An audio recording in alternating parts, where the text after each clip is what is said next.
A young man stirs from unconsciousness, faint sounds drifting into his ears as his eyes flutter half open, still hazy from whatever had knocked him out. A voice keeps calling him to wake up. When his vision finally clears, a pair of long ears looms above him, and confusion floods his mind at the sight of what looks like rabbit ears attached to someone's head. He bolts upright in shock, the reality of his surroundings crashing into him all at once. A girl with those same ears kneels nearby, equally startled by his sudden reaction. Unable to resist, he reaches out and touches her ears, marveling at how warm and soft they feel. Realizing they're genuine, he quickly pulls his hand back and apologizes for the intrusion. He asks why she's wearing bunny ears. She corrects him firmly, insisting they aren't a costume at all, she belongs to the rabbit race. Memories return to him in fragments, and he admits aloud that he has been reincarnated, certain this isn't a dream. The girl, still wary, asks if it's safe for him to stand, then reacts with alarm upon learning he's human. Rising to his feet, he takes in the unfamiliar landscape stretching before him, and understands he has arrived in another world entirely, one called Alstatia. The shock of it all hits him again, harder this time, and he lets out a stunned cry. Panic sets in as he realizes he has nothing, no shelter, no food, not even basic necessities to survive in this new life starting from nothing. The girl hesitates before asking if she can travel with him. He isn't sure what to say, uncertain of his own situation. She explains her hesitation quietly, because he's human. Bringing him along could stir trouble with her own kind. He learns something unsettling. In this world, humans are the ones who mistreat other races, and the adults among her people harbor deep hostility toward humans as a result. Their conversation is cut short when a hulking hobgoblin bursts from the trees, snarling and clearly dangerous. Recognizing the threat from its scarred, battle-worn body, he urges the girl to run while he tries to buy time. Terror crosses both their faces as the monster closes in, her voice breaking as she calls out to him. He plants himself between her and the creature, telling her to escape while he holds its attention. She refuses to abandon him, arguing that he can't be left behind so close to her village, where her family and friends live. Even unsure of his own plan, he can't bring himself to let her stay and face that look of fear on her behalf. He shouts and waves his arms, deliberately drawing the hobgoblin's focus toward himself and away from her. The beast lunges, but the blow lands without full force, leaving him shaken yet defiant as he refuses to back down. Cornered by the hobgoblin's crushing blow, he curses under his breath and wonders desperately if some skill exists that could save him in this exact moment. All he has on hand is a plastic bottle, and with nothing else to defend himself, he hurls it at the monster's face in sheer desperation. The bottle strikes true, sending the creature spinning off balance and buying him a precious second to react. Seizing the opening, he jokes darkly about calling the police to document the scene, masking his fear with humor as the beast lies stunned. A furious voice cuts through the chaos, someone yelling at him and demanding to know what exactly he thinks he's doing. The figure scolds him for wandering so far from the human settlement she'd arranged, pointing out that he'd nearly died and been attacked by a goblin in the process. Recognizing her at last, he cries out her name, and she stares back in disbelief that he survived at all. The scene shifts to the day before his reincarnation, inside the goddess's chamber, where he first learned he was being sent to another world entirely. She explains the situation cheerfully. A god from Earth lost a bet against her, and the punishment was Masaru being reincarnated into the world she oversees. Reviewing his profile, she notes his age, his job at a home center, and his hobby of playing games, confirming his identity before proceeding.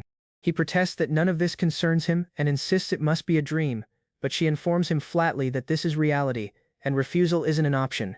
Seeing his unease about entering an unfamiliar world unprepared, she offers to grant him a blessing to ease the transition.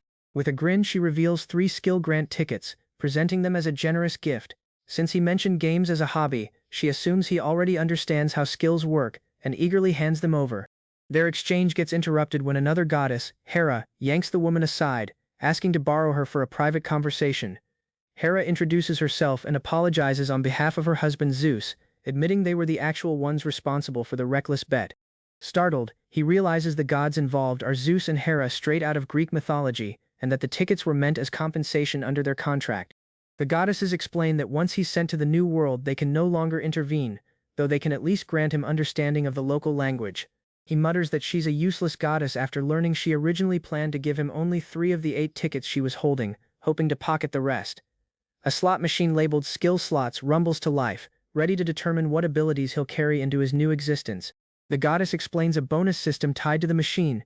Using 10 tickets at once earns an extra roll for free. She clarifies that granting skills is the extent of her power, nothing more, and calls this the standard method gods use for the process.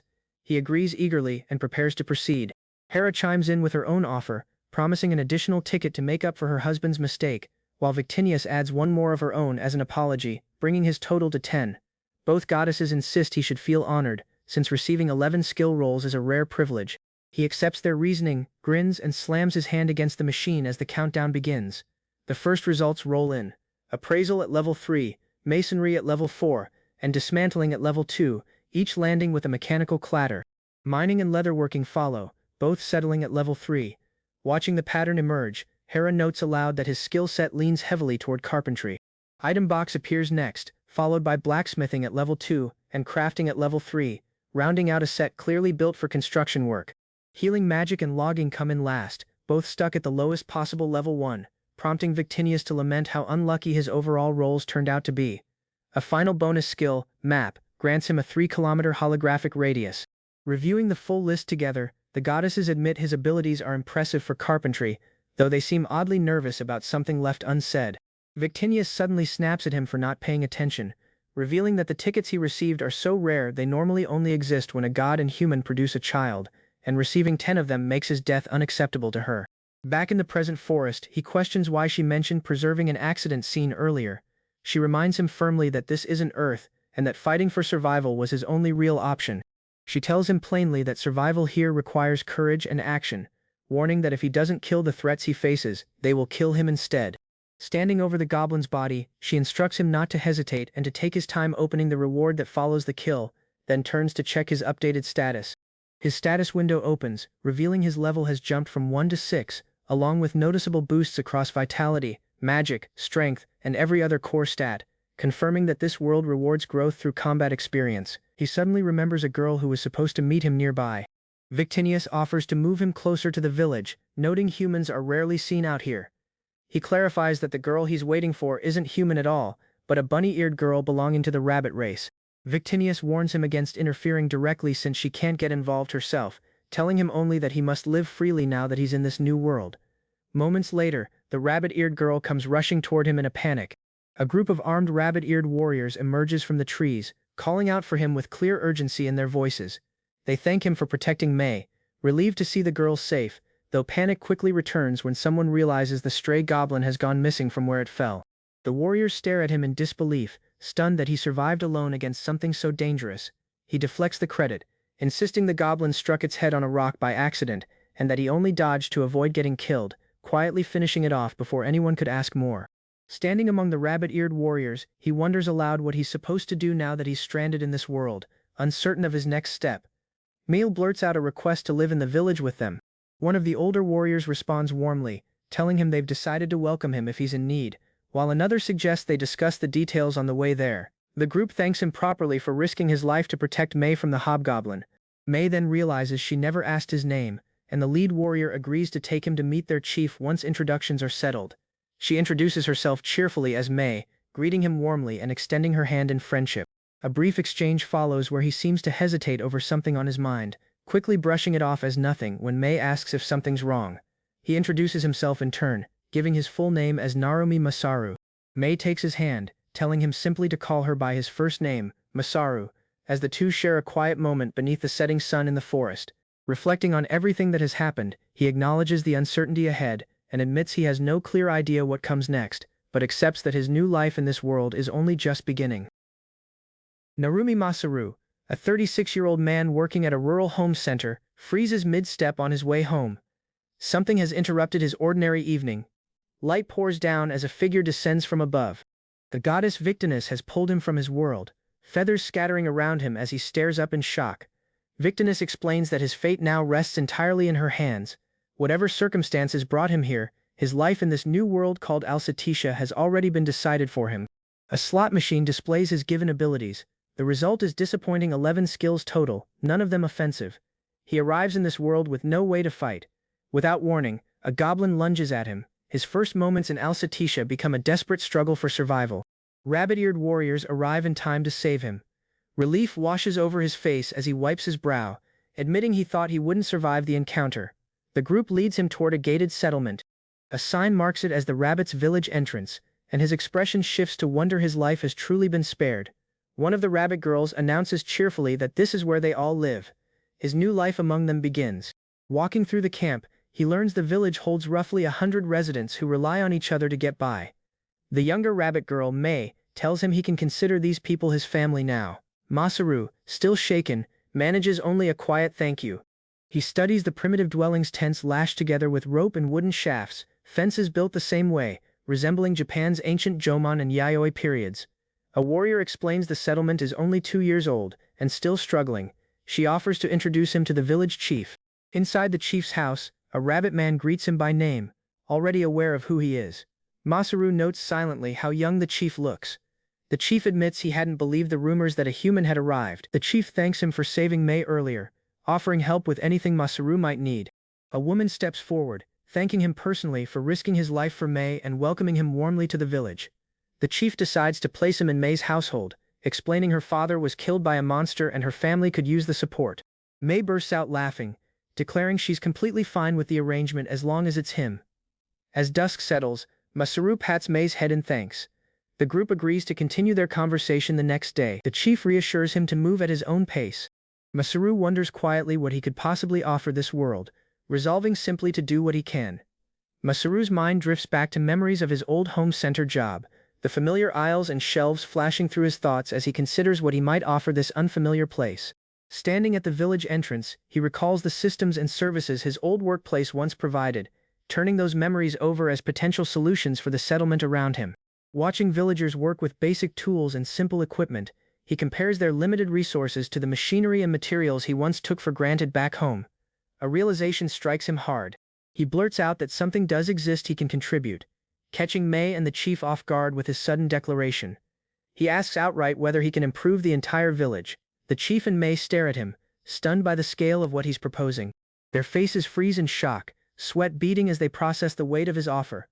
Masaru insists he can improve every system within the village. The chief questions whether this is a genuine plan or simply wishful thinking. The chief warns him that a newcomer announcing plans to reshape their home could easily cause panic among the villagers.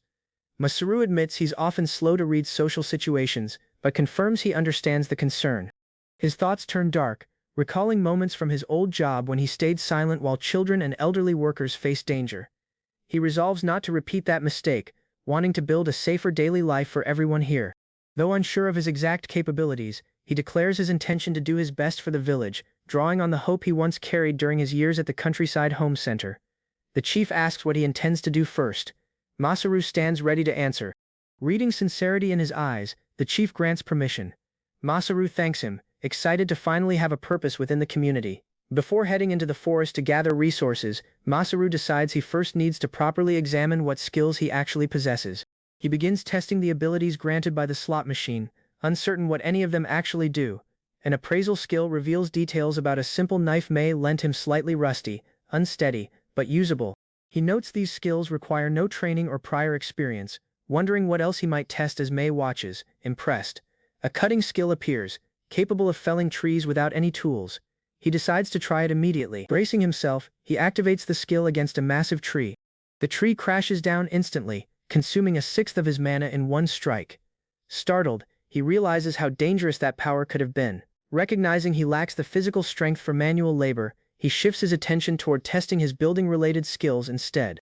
Masaru discovers his masonry skill sits at level 4, capable of shaping any stone into any form using mana instead of tools.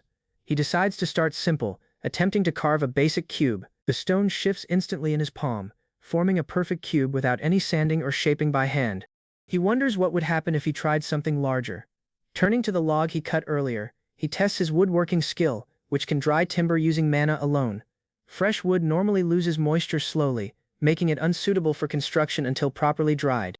He recalls how industrial kilns speed up this process, cutting drying time from years down to a month or two, though such equipment remains costly and rare.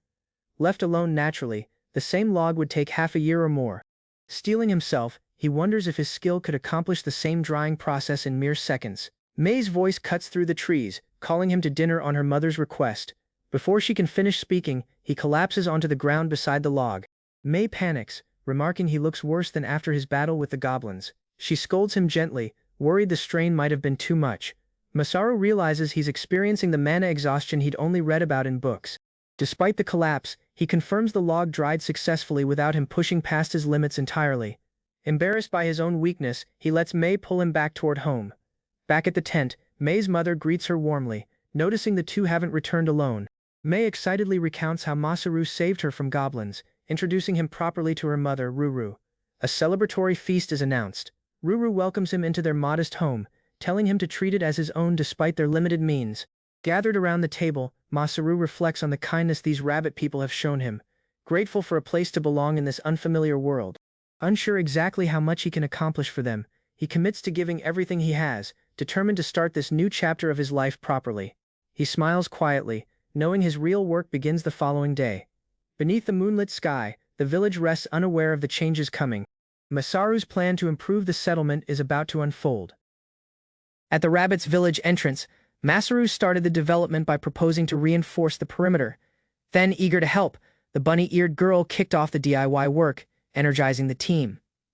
With interest and hope, the villagers assembled, already familiar with Masaru's plans from the leader, prioritizing protection. He stated the importance of strengthening defenses against potential threats. To solidify the structure, Masaru presented the idea of installing a stone guard under the barrier. Masaru stated they could use cliffside stones to reinforce the barrier and had already assembled some that morning. Spending his object box skill, he startled everyone by summoning a massive pile of stone. Trying not to display off too plenty, he proposed starting construction by moving the stones.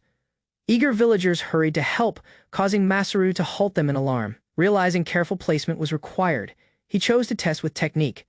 Then, Masaru remained back, satisfied with the stone placement against the wooden rampart.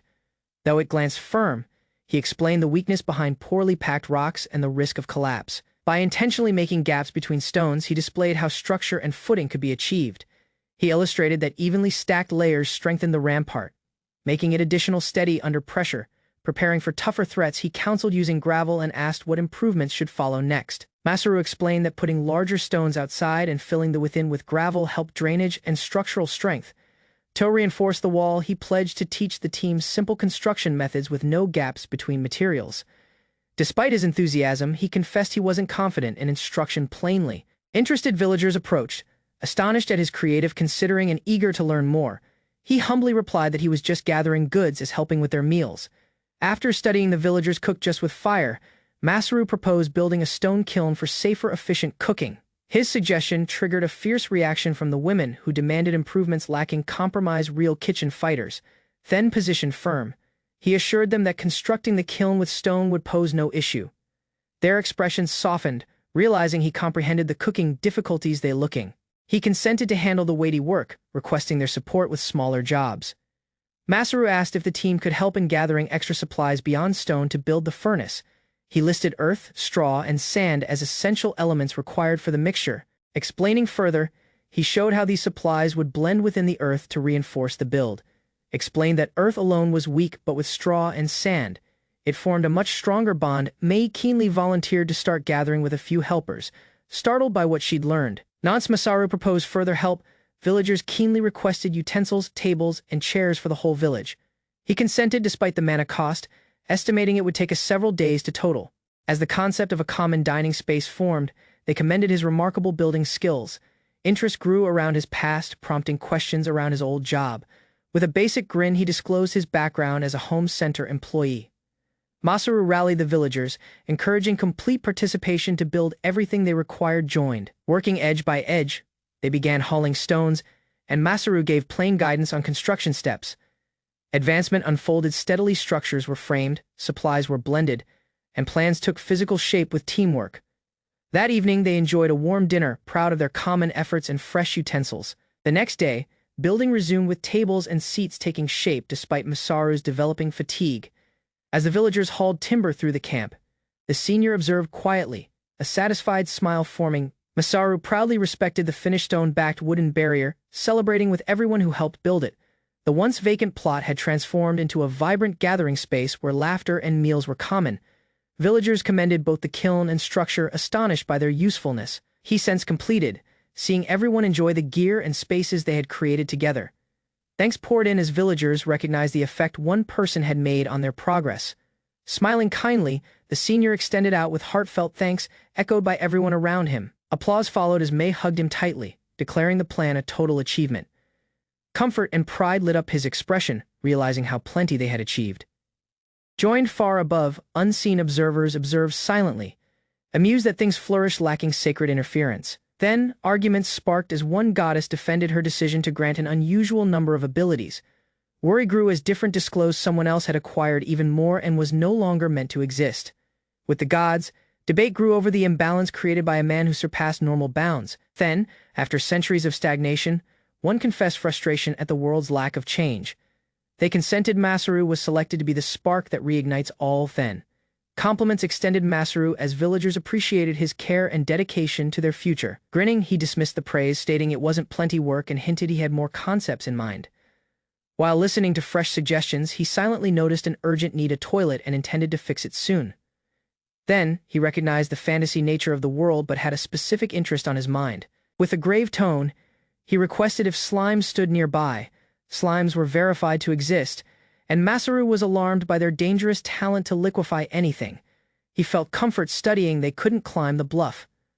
But hygiene education remained an urgent task. As discussing building supplies, he weighed making Sanhwa soil and dismissed cement as impractical. He recalled an approach from television involving gravel and sand, and asked around access to the sea. The team fell quiet till one casually pointed out there was indeed an ocean nearby. Masaru froze as he learned the villagers had escaped the sea zone due to threat. While the team sat at the table, a rabbit girl disclosed they had escaped from a place near the sea. Then, their previous home, located 10 days to the southwest, was once where they lived in calm. Tears rose up as another rabbit girl explained how people had forced them to depart. Then, awareness settled in as Masaru grasped the importance of their past. Motivated by their acceptance, he intended to collect supplies near the ocean to support them. Masaru recognized the painful recollections tied to the sea and assured them he wouldn't ask for help. Rather, he boldly declared he would handle the journey by himself. His goal was plain: he planned to reach the sea himself. The following morning he found Mei tied upward, insisting on joining him despite his warnings. Even with no battle skills, she pleaded to go, merely wanting to stay by his edge. Mei named outside Masaru's hypocrisy, pointing outside his luck in past battles. Her parents solidly reminded her of past warnings and maintained she stay behind. Then, before departure, the leader handed Masaru a gift and made a heartfelt appeal. Wearing new mail, Masaru pledged to deliver the village's message if he encountered people. With determination in his eyes, he brightly waved goodbye, making Mei in teardrops. After 4 days of travel and overcoming beast attacks, Masaru eventually drew sight of the sea. Then, he recalled being ambushed by raiders just the day before. A friendly traveler presented him to a strange capsule-like refuge and proposed support. Abruptly, a wild boar rushed at them, forcing Masaru to act quickly. Just as threat escalated, he looking off with armed enemies alongside surprising allies. After defeating the raiders, Masaru reflected on how much he had enhanced since his first battle. Despite all, he asked the concept that wrongdoers had no rights. Then, rather of finishing them off, he chose to use healing magic on one of the defeated attackers. Then, slaying wasn't something he could bring himself to do, so he spared their lives and left, taking just their goods for his journey forward. Then, Masaru sprinted ahead, satisfied with the arms he'd gained and pleased by the peaceful trade-off. Abrupt signal emerged on his map, pointing him towards something ahead. He shortly extended a seaside town, the very place Mei once named home. As he approached, he saw indications of destruction and an abandoned lookout. Upon entering, he found goblins roaming the ruined streets.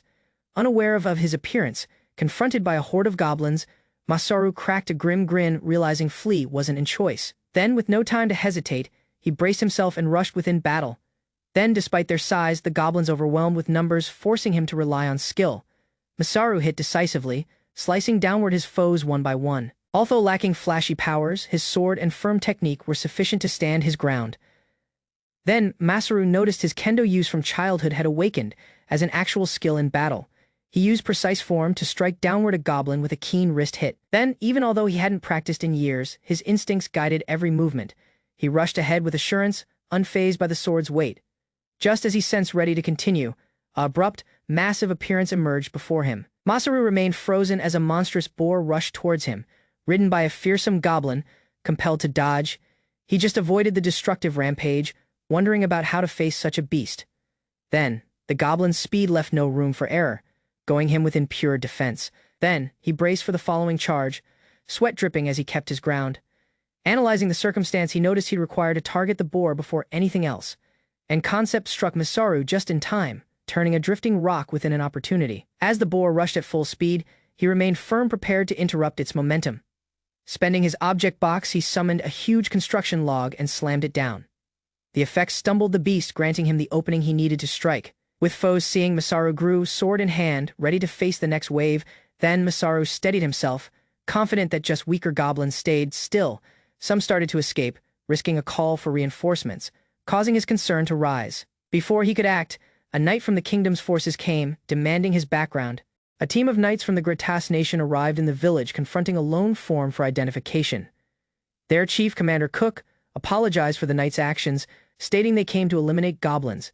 They were stunned to see the goblins by then beat. Masaru, who arrived for assets, had handled it by himself. Startled by his feat, the knights asked his sanity, wondering how he succeeded it. Hearing around a goblin rider, they noticed the danger was greater than expected. Then, the knights asked Masaru, suspecting he was a local. They requested around his background and abilities. Recognizing his strength, Commander Cook proposed him a position with the knights. Masaru refused the proposal confidently, explaining he by then had a purpose that brought him this far. He declared his wishes of riches, standing, and admiration, impressing the general. Abruptly, worry grew as they noticed the villagers were still missing nearby. Masaru requested the knights to help plane the field of goblin corpses. He explained the threat of illness and predators, proposing they ignite and bury the remains. As searching for space to bury them, he questioned the knights' limited power outside their nation. Abruptly, he was startled by two women appearing without warning and demanding replies. Woman watched before events through a magical screen, uncertain of what had happened. The observers were stunned. Masaru beat a goblin rider, something seemingly past his power. Interested around his strength, they reviewed his logs, noting his past achievements in kendo and boxing. Further study disclosed Masaru's summoned body had unusual traits, possibly due to his former world. Lone woman warned the other of the threat, stressing Masaru's potential as a secret danger. Then, with urgency, she declared that if left unchecked, Masaru could wreck their whole world. Villagers assembled joyfully, expressing thanks to the knights for restoring calm to their home. Leader Garv commended Masaru's efforts, crediting him for eliminating the goblin danger entirely. As a gesture of appreciation, a prize was proposed rather of a formal agreement. Then, Masaru hesitantly agreed. Garv, unable to propose substance compensation, requested help from the knights due to the village's term. Masaru refused funds, merely asking for bottles and wooden boxes to collect seawater and shells. Requested resources were meant for a dirt wall, although the cause stayed unclear. Wooden boxes were acceptable, but hesitation arose, finished granting up water jugs used for sea transport. Then, looking with the dilemma, Garv resolved to justify keeping the goods. Confusion followed once it was questioned why water required to be hauled at all. Aya nearby, well, situated next to the plot, made the worry unnecessary. Shock hit hard once a secret truth was abruptly revealed, triggering panic. With villagers running off, confusion spread, finished the lack of simple assets they never disclosed. A mob surged ahead, gear in hand, guided by frustration and desperation. Then, blame shifted quickly. Then, rage misdirected towards the one who had exposed the fact. Instinct kicked in, he hit back, dodging arms aimed in blind upset. Then, bodies loose across the ground stunned everyone. Disbelief written on every face, laughter mass strain, as he explained goblins had abruptly assaulted, likely to protect a buried secret. Then, consequences loomed. Then, punishment for hiding assets and assaulting someone became the following topic. Feasible fates included execution or bondage options, met with rising dread. Cries of mercy erupted at once, followed by a firm rejection of such difficult measures. A calm tone interrupted the strain, providing a deal to settle everything. Rather of punishment, he proposed merely forgetting the whole event. If the victim consented, consequences could be avoided. Commander Cook recognized that logic. In return, queries would require answering, along with one little favor. Focus pivoted serious once it was revealed the land belonged to rabbit people 2 years ago. Replies were demanded. Strain grew. As Garv alarmed, accusing the others of harsh interrogation tactics, a keen command sliced through the moment. Eldam's presence altered the atmosphere entirely. Despite the pushback, the wondering about carried on. Then, his conviction kept firm, backed by loyal supporters. Clarity emerged. He pressed for replies around the rabbit folk who once lived there. Then, acknowledgement arrived. Then, both knights understood the fact. A talk eventually started 5 years before. Expansion started under the final king who absorbed nearby lands. With them was this very village. Ferocious battle followed and the defenders stranded. The victors claimed the land, and Garv received charge as leader after the rabbit folk fled. Forced out, they weren't defeated by pirates but guided off by an invading kingdom. Those who stayed at the rear were bound, stripped of liberty, and silenced by power. Memories remained. Rabbit folk carried on mourning those taken from them. Fury exploded as a punch landed, slicing through quiet with power. A need rang out, freeing every enslaved rabbit person instantly. Composed pleas followed, but resistance just fueled the challenge he proposed himself in exchange. Then, rage ignited further. Rules were questioned, ethics tested. Then, justification crumbled under pressure. Then, upset erupted. He roared at the knights, condemning them as invaders unfit to speak of fairness. Then, stunned quiet dropped. Then, eyes locked. Strain swelled between both sides. Then, apologies followed. Then he proposed time for them to decide their course of action. Then, an abrupt slap landed. She stormed in, yanked him aside, and chided him, lacking pause. As dragging him off, she questioned his outburst, accusing him of risking more than he noticed. Feelings spilled out. He reminded her of being summoned, lacking consent, failing his own route. Then frustration developed. She told him to lay small, doubting she could handle and hold forces. Concern crept in as awareness set in. There was no method to stop what was coming. Then interest sparked. Then she pressed him to explain what was really happening to her body. Under moonlight, fact landed. She alone kept the power to face an whole army. Looking with the goddess's declaration, he discovered his body had been altered to withstand strong magic. Apparently, the enhancement exceeded expectations. His magic regeneration extended the rank of spirits. Uncertain around its meaning, he confessed he had no how of spirit class abilities. Then, according to her, such power set him alongside creatures composed entirely of magic past, that his stamina, strength, and magic command had all advanced to unnatural tiers. Masaru noticed the strange sensations he'd felt were edge impacts of his evolving magic capacity. While acknowledging the fact, he expressed frustration around being uninformed, causing a guilty apology from the goddess. Lacking notice, she turned away. Her expression solemn and abruptly vanished from sight, leaving him stunned. The following morning, Masaru was welcomed by troops who felt to have pressing news. They disclosed the villagers reluctantly agreed to freeing the beastfolk, although other places may resist. Masaru shifted attention to the broader issue, asking around the beastfolk's circumstance in surrounding villages. His relaxed tone drew the knight off guard, who confessed comfort at his calmer demeanor. By the fire, Masaru hinted that negotiations had gone smoothly, although he left outside key facts. With a grin, he disclosed a backup plan involving power, alarming the troops nearby. They swiftly maintained on diplomacy, urging him to join them on a peaceful visit to their town. Masaru asked curiously around the nature of their destination, causing the knight to proudly mention it was a town of knights. Hers afterward, he came at the entrances of the famed base of the coastal knights, astonished by its scale. Within Powderiem, neat houses and confident residents spread through the streets, reflecting its solid military roots. Still, Masaru noticed hygiene issues and silently criticized the city's living standards. He weighed using this how to influence the beastfolk's freeing negotiations. As they approached the assembly hall, Masaru was requested to present his association badge for identification. Alarm set in once he noticed he didn't have one, leaving the knight visibly concerned. Then, at the Explorer Association, staff expressed disbelief that he had never registered, scolding him for the oversight. Fortunately, a misunderstanding by Captain Cook spared him from problem, allowing the procedure to carry on. Masaru observed in awe as the sacred system shaped his official card. He learned that while some private data could be secret, identification and criminal records stayed visible. Receiving his new guild badge, he was startled at how securely the setup handled his information. Prepared to proceed, he was asked to reveal his full standing by activating the card's display purpose. With a feel, detailed stats emerged, showcasing his adventurer rank, skills, and attributes. Then, his astonishing profile left the knights stunned, their reactions loud and utterly stunned by what they noticed. Masaru's abundance of abilities stunned the knights, causing frantic reactions as he attempted to dismiss the display. They were baffled by his several ranks and the raw number of unique skills shown. Desperate, Masaru maintained his status, proved he wasn't a danger, pleading to dismiss the excess. The knights, overwhelmed, hurried within an emergency talk to manage how they'd report the findings. Despite the chaos, Masaru was quietly guided to the session room, where officers awaited his arrival. After navigating a tense procedure, Masaru was led within a chamber where an urgent session had been arranged. Then, within, multiple armored figures awaited, their stern expressions fixed on the newcomer. The chief presented himself as Lancelot, the city's monarch and head of the knights.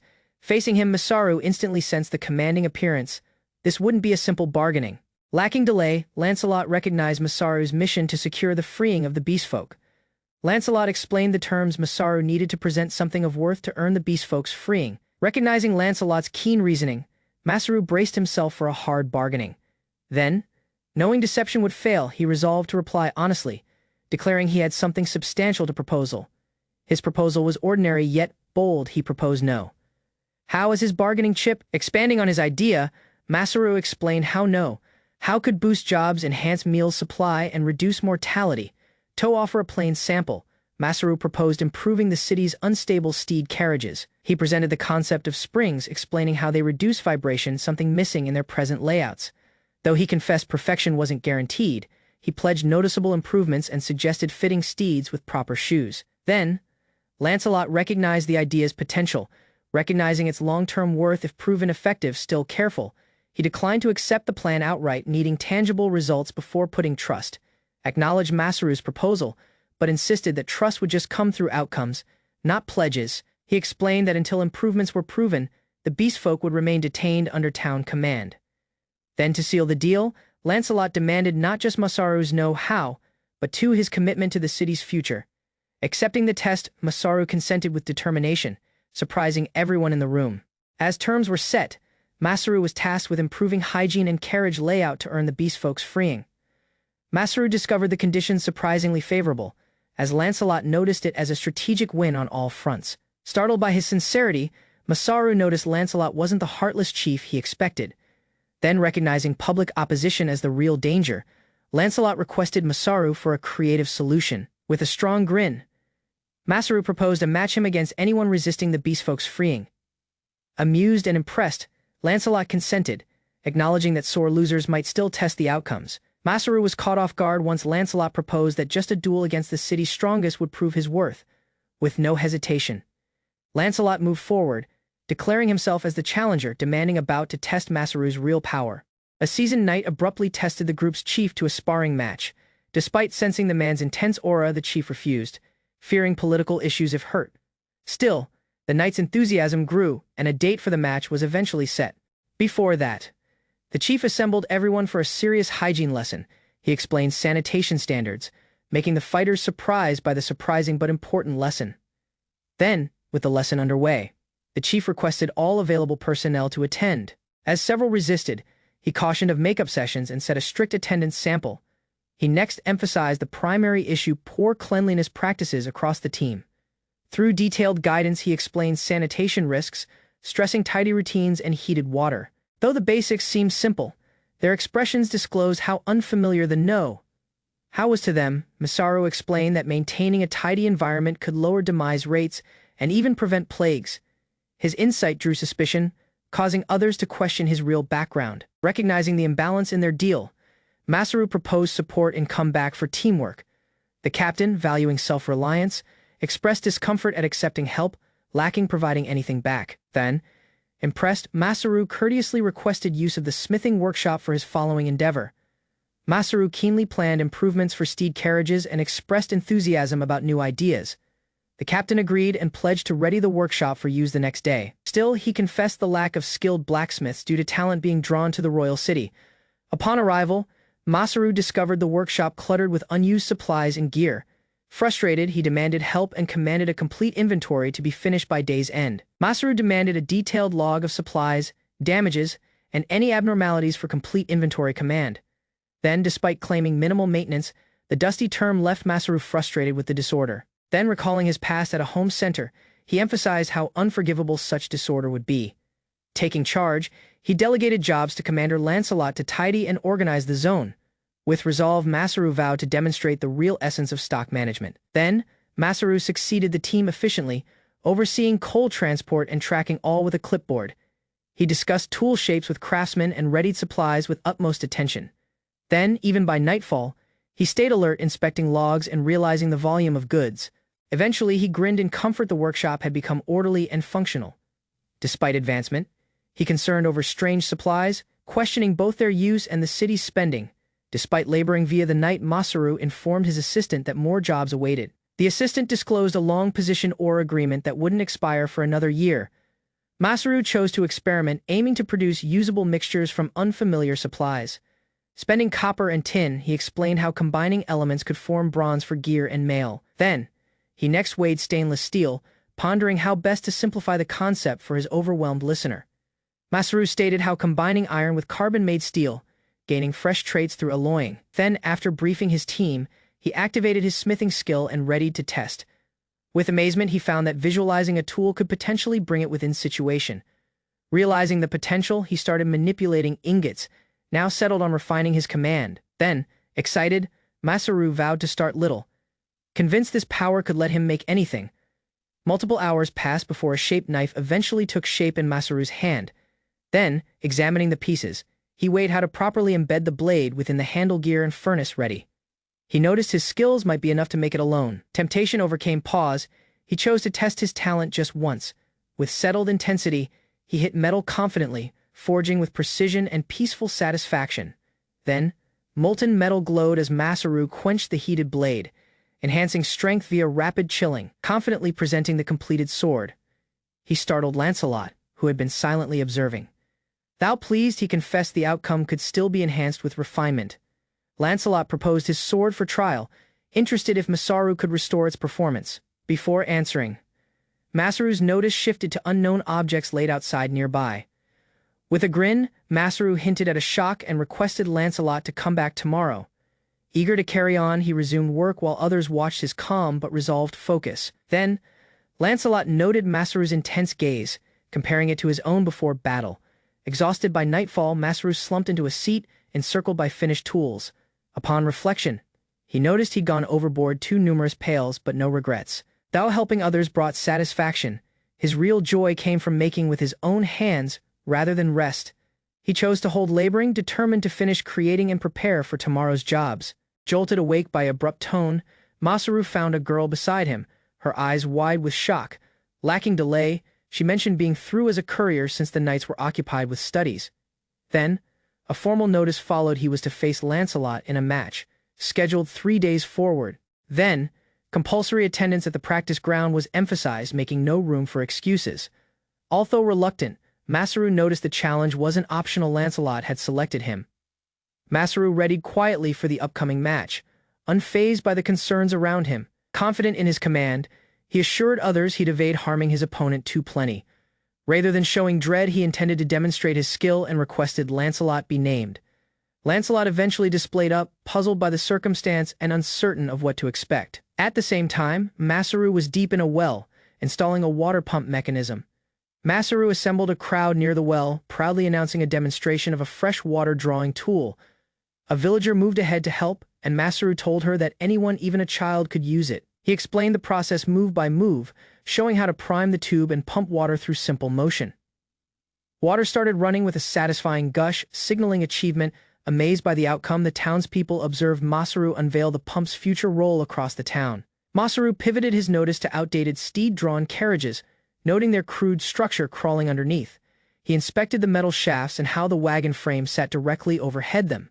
He proposed a solution separating the frame from the wheels, spending a coil-supported layout for stability. Though theoretical, Masaru was eager to start trial his suspension concept. With plans drawn and supplies in place, construction of the enhanced carriage started immediately. Masaru remained before the newly completed wagon prototype, satisfied with the progress. Prompting a test ride, he named for steeds and called others to join him. Once moving, the knight riding aboard saw the smoothness, impressed by the lowered gripping. Stated the suspension setup, highlighting how every wheel absorbed shocks independently. He next commented plans to scale up the layout for larger passenger capacity. With genuine enthusiasm, a knight commended the boosted carriage for making expeditions more comfortable.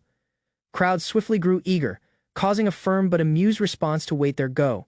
While walking together, conversation pivoted towards spreading know-how and teaching craftsmen repair methods. The topic shortly shifted to bargaining, with both sides weighing the worth of their contributions. Then terms were proposed, calm in exchange for mineral and an end to needless invasions. A firm expression was exchanged as both sides explained the terms no help more, no help less.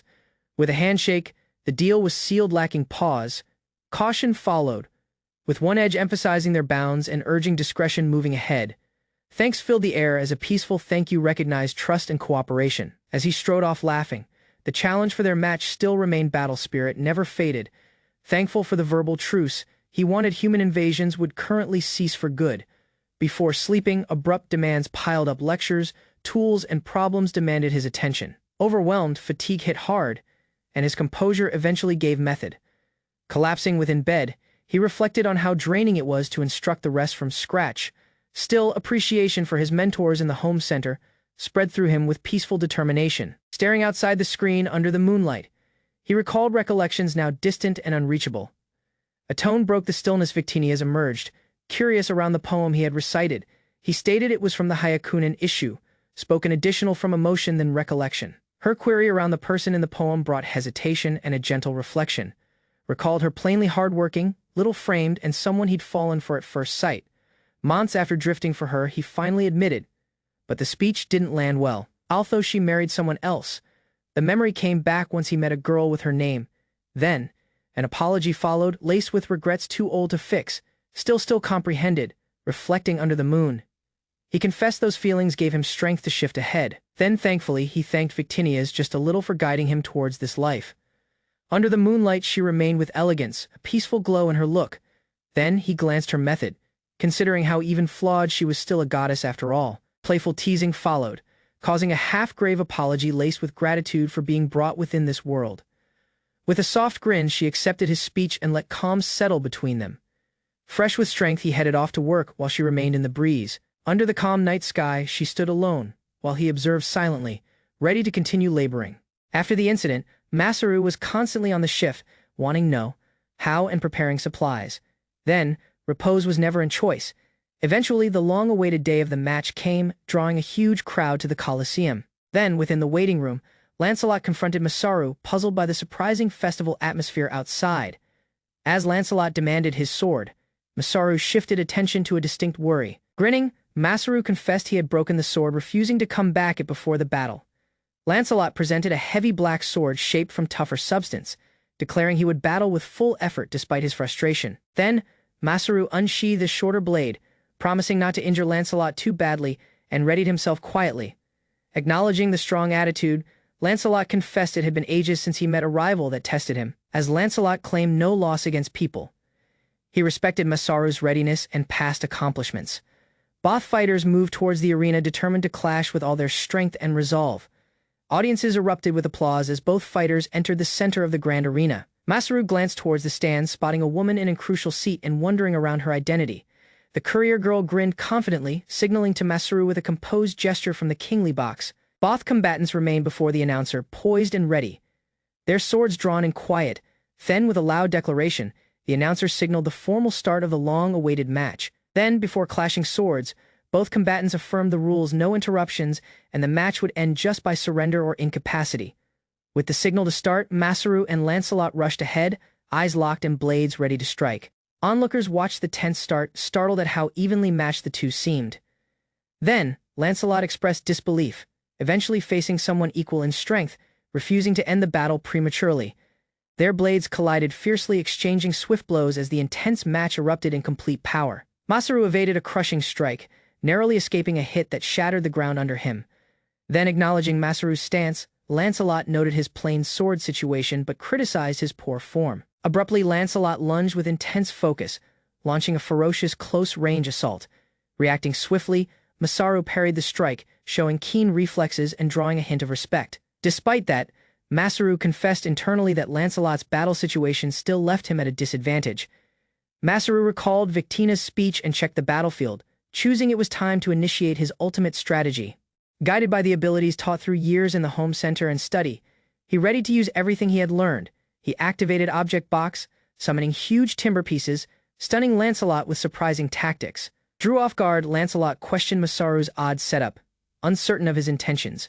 Too late, he noticed the trap Masaru had triggered a chain skill to launch his following shift. Lancelot found himself encircled by large wooden siege weapons, puzzled by their abrupt appearance. Then, recognizing the threat, he noticed Masaru had deployed battering rams designed for war. Masaru disclosed that his strategy used production skills to assemble the siege gear instantly, maximizing their impact with limited magic. In response, Lancelot released a powerful sweeping assault, destroying multiple of the rams in a single motion. Although impressed, Lancelot sensed underestimated, while the messenger observed silently with calm intrigue. Seeing from the stands, the messenger predicted Masaru's next shift, while Lancelot readied to close the distance. Masaru disclosed a huge bow tool, aiming a giant arrow directly at his opponent's position. Realizing the danger, Lancelot hurried ahead, attempting to escape the trap's range. Onlookers gasped as Lancelot received a direct hit, his stance visibly shaken from the effect. Despite the hit, he lifted his blade again, facing Masaru head-on for different clash. With ferocious momentum, a weighty strike arrived down, forcing Lancelot onto the defensive. Ache surged through his arm as he absorbed the hit, aiming to turn things back to close battle. Then, eyes locked in disbelief, awareness hit something was wrong. Then, metal clashed, pressure mounting till defenses buckled under raw effect.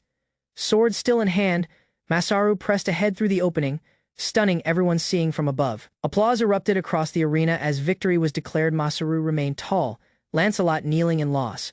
Then, Masaru remained victorious in the arena as his opponent's sword shattered, revealing his calculated strategy.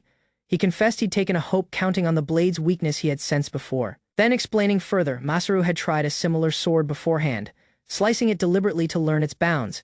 He had used siege weapons to make distractions, positioning himself precisely for the decisive hit. In the end, Masaru proved not his swordsmanship, but his unmatched arm-making abilities. Masaru offered a huge sword to his previous opponent, its weight symbolic of trust earned. Thankful for Masaru's support, the man agreed the weapon, shouting it a gift of appreciation. Trial, the blade's footing. He admired its power, joking that it would have been unfair before. Reflecting solemnly, he acknowledged his identity as a fighter guided by the thrill of battle. Via battle, he found purpose. Growth via struggle had always been his method of life. Lancelot remained alone, encircled by quiet, his strength isolating him from others. Then, despite his power, battles became scarce, and he spent days sharpening his unused sword. For the first time in ages, the match reignited joy in him. He really felt living. He pledged Masaru a rematch, urging him to grow tougher for their next incident. In honor of their match, the beast folk were given liberty, marking a new beginning. Within a tavern, men casually teased around battle skills, unaware of who was listening. Talk of Masaru's impressive abilities continued till a towering figure emerged behind them. Stunned by the abrupt appearance of Commander Lancelot, the men scrambled to explain themselves. Lancelot demanded replies, curious around the massive gap in skill he'd witnessed in the match. Then, reviewing Masaru's profile, he discovered of the man's 20 abilities an extraordinary classification. Lancelot was stunned to learn that Masaru, despite being just rank 16, possessed unmatched abilities.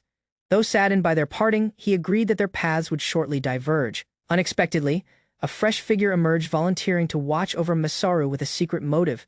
Days later, Masaru ready to depart, passing the assembly hall where knights assembled. Before departing, he verified the beastfolk standing and consented to reconnect at the village. Bruises marked his face, drawing shock from everyone close by. Then requested if he'd been in a battle. He vaguely hinted at someone he couldn't strike back against. An surprising kick cut off the moment as a strong young woman made her entrance. Adelina, just 19, remained proudly, presented as a spirited and unruly relative. With a warm grin, she pledged to support the team and fulfill her fresh role. Then, startled by the abrupt arrangement, both Masaru and Adelina demanded an explanation. Then, Lancelot justified it by insisting a solo journey was unsafe, urging Masaru to look after her. Although hesitant, he noticed help was needed for rebuilding, and she volunteered keenly despite concerns. With a confident grin, she named him interesting, plainly intrigued by his abilities. Then, he chuckled, sensing her resolve would follow him regardless of his decision. Then, Adelina cheered as she joined the journey.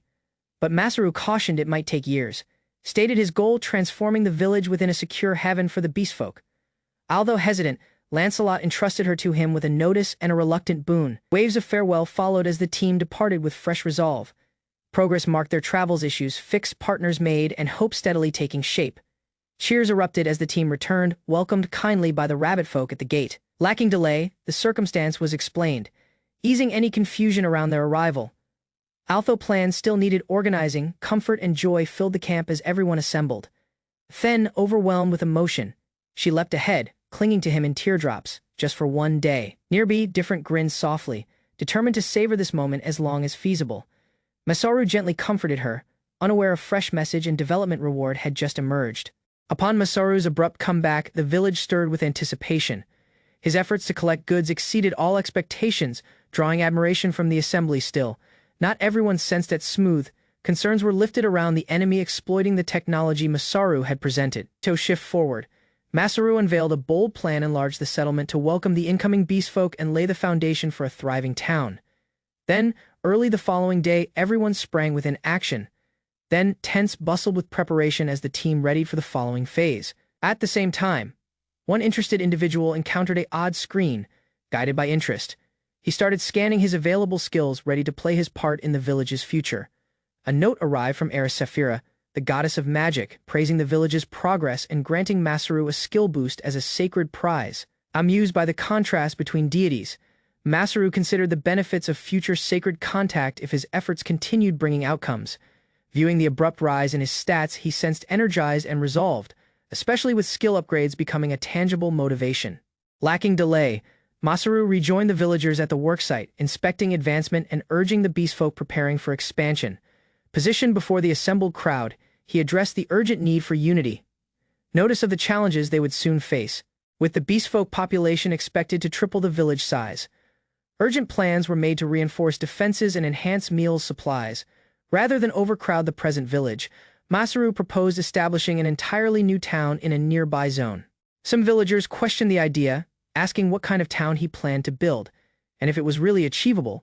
Smiling with determination, Masaru declared his site a safe, friendly town where beastfolk could live in peace and happiness. Inspired by his sincerity, the audience rallied at the rear him, putting their trust in Masaru and agreeing to start building. Before closing the session, Masaru took a moment to open up, feeling it was time to state the fact with those who had trusted him. Turning to the crowd, he started revealing his origins, admitting that no one had really asked before, but it was crucial now. With a weighty tone, he admitted that he had been summoned by the gods from different world, unsure if anyone would believe him. The villagers bombarded him with queries around the gods and his strange know-how. To his surprise, they agreed, his speech lacking hesitation. In their world, sacred involvement was normal. His honesty just strengthened their trust. Expressions of comfort filled the air as the villagers declared Masaru part of their family, a comrade who had guarded and lived with them. Abruptly, curious voices encircled him, pressing for details around his world, its gods, and its technology. Overwhelmed, Masaru pledged to state more during dinner, and even teased about crafting a bronze statue of the gods. Shifting focus, he arranged the teams, granting orders for tent setup and instructing others on village expansion jobs. Then, as he pivoted to specific individuals, Masaru assured every of their importance, assigning meaningful roles to everyone. Keeping morale high, with a confident grin, Masaru placed the task of making slaked lime to two of his closest partners, emphasizing its importance. Though unfamiliar with the substance, they listened carefully as Masaru explained it would meet as a crucial element in town construction. Positioned by the furnace, he demonstrated the procedure, starting with putting seashells into the pot and preparing the fuel. He next presented the bellows, showing how continuous airflow was key to keeping the fire solid throughout the burn. Eventually, he outlined the mechanism that delivered air to the furnace, bringing temperatures to over 10 degrees essential for lime production. Astonished by the heat, the girls requested how heated 1,000 degrees really was, struggling to grasp the scale. To clarify, Masaru stated the comparison: water boils at 8 by shushudu. Iron melts overhead 10 r by shushudu, highlighting how intense their furnace required to be. Once asked how he measured such heat, Masaru confessed he didn't know, praising Adelina's interest. Rather of exact numbers, he stressed the importance of using no janhao correctly and safely once applying it in real tasks. He explained further real understanding meant being able to recreate outcomes in reality, not just knowing the theory. Masaru commended Adelina's insight, noting how correct technology used depends heavily on context and the gear themselves. As he strode along a route, he stated that technology could bring either fortune or disaster. What mattered most was responsibility and how it's applied. Turning to the girls, he emphasized that recognizing both success and setback is essential. Once using technology thoughtfully, he included that mistakes often teach more than flawless success, encouraging them to reflect on their steps to grow tougher. Then, with a warm grin, he gently patted their heads, strengthening his faith in their potential. Satisfied that the others could handle the slaked lime production, Masaru pivoted his attention to the construction site and started planning his next moves. Upon arriving, he was stunned. The zone was by then leveled completely. Then, he marveled at how his upgraded abilities made the impossible look effortless. Though the whereabouts was ideal, the ground being firm bedrock posed a major obstacle for development. Realizing the test forward, he understood this wasn't a task he could assign to the villagers.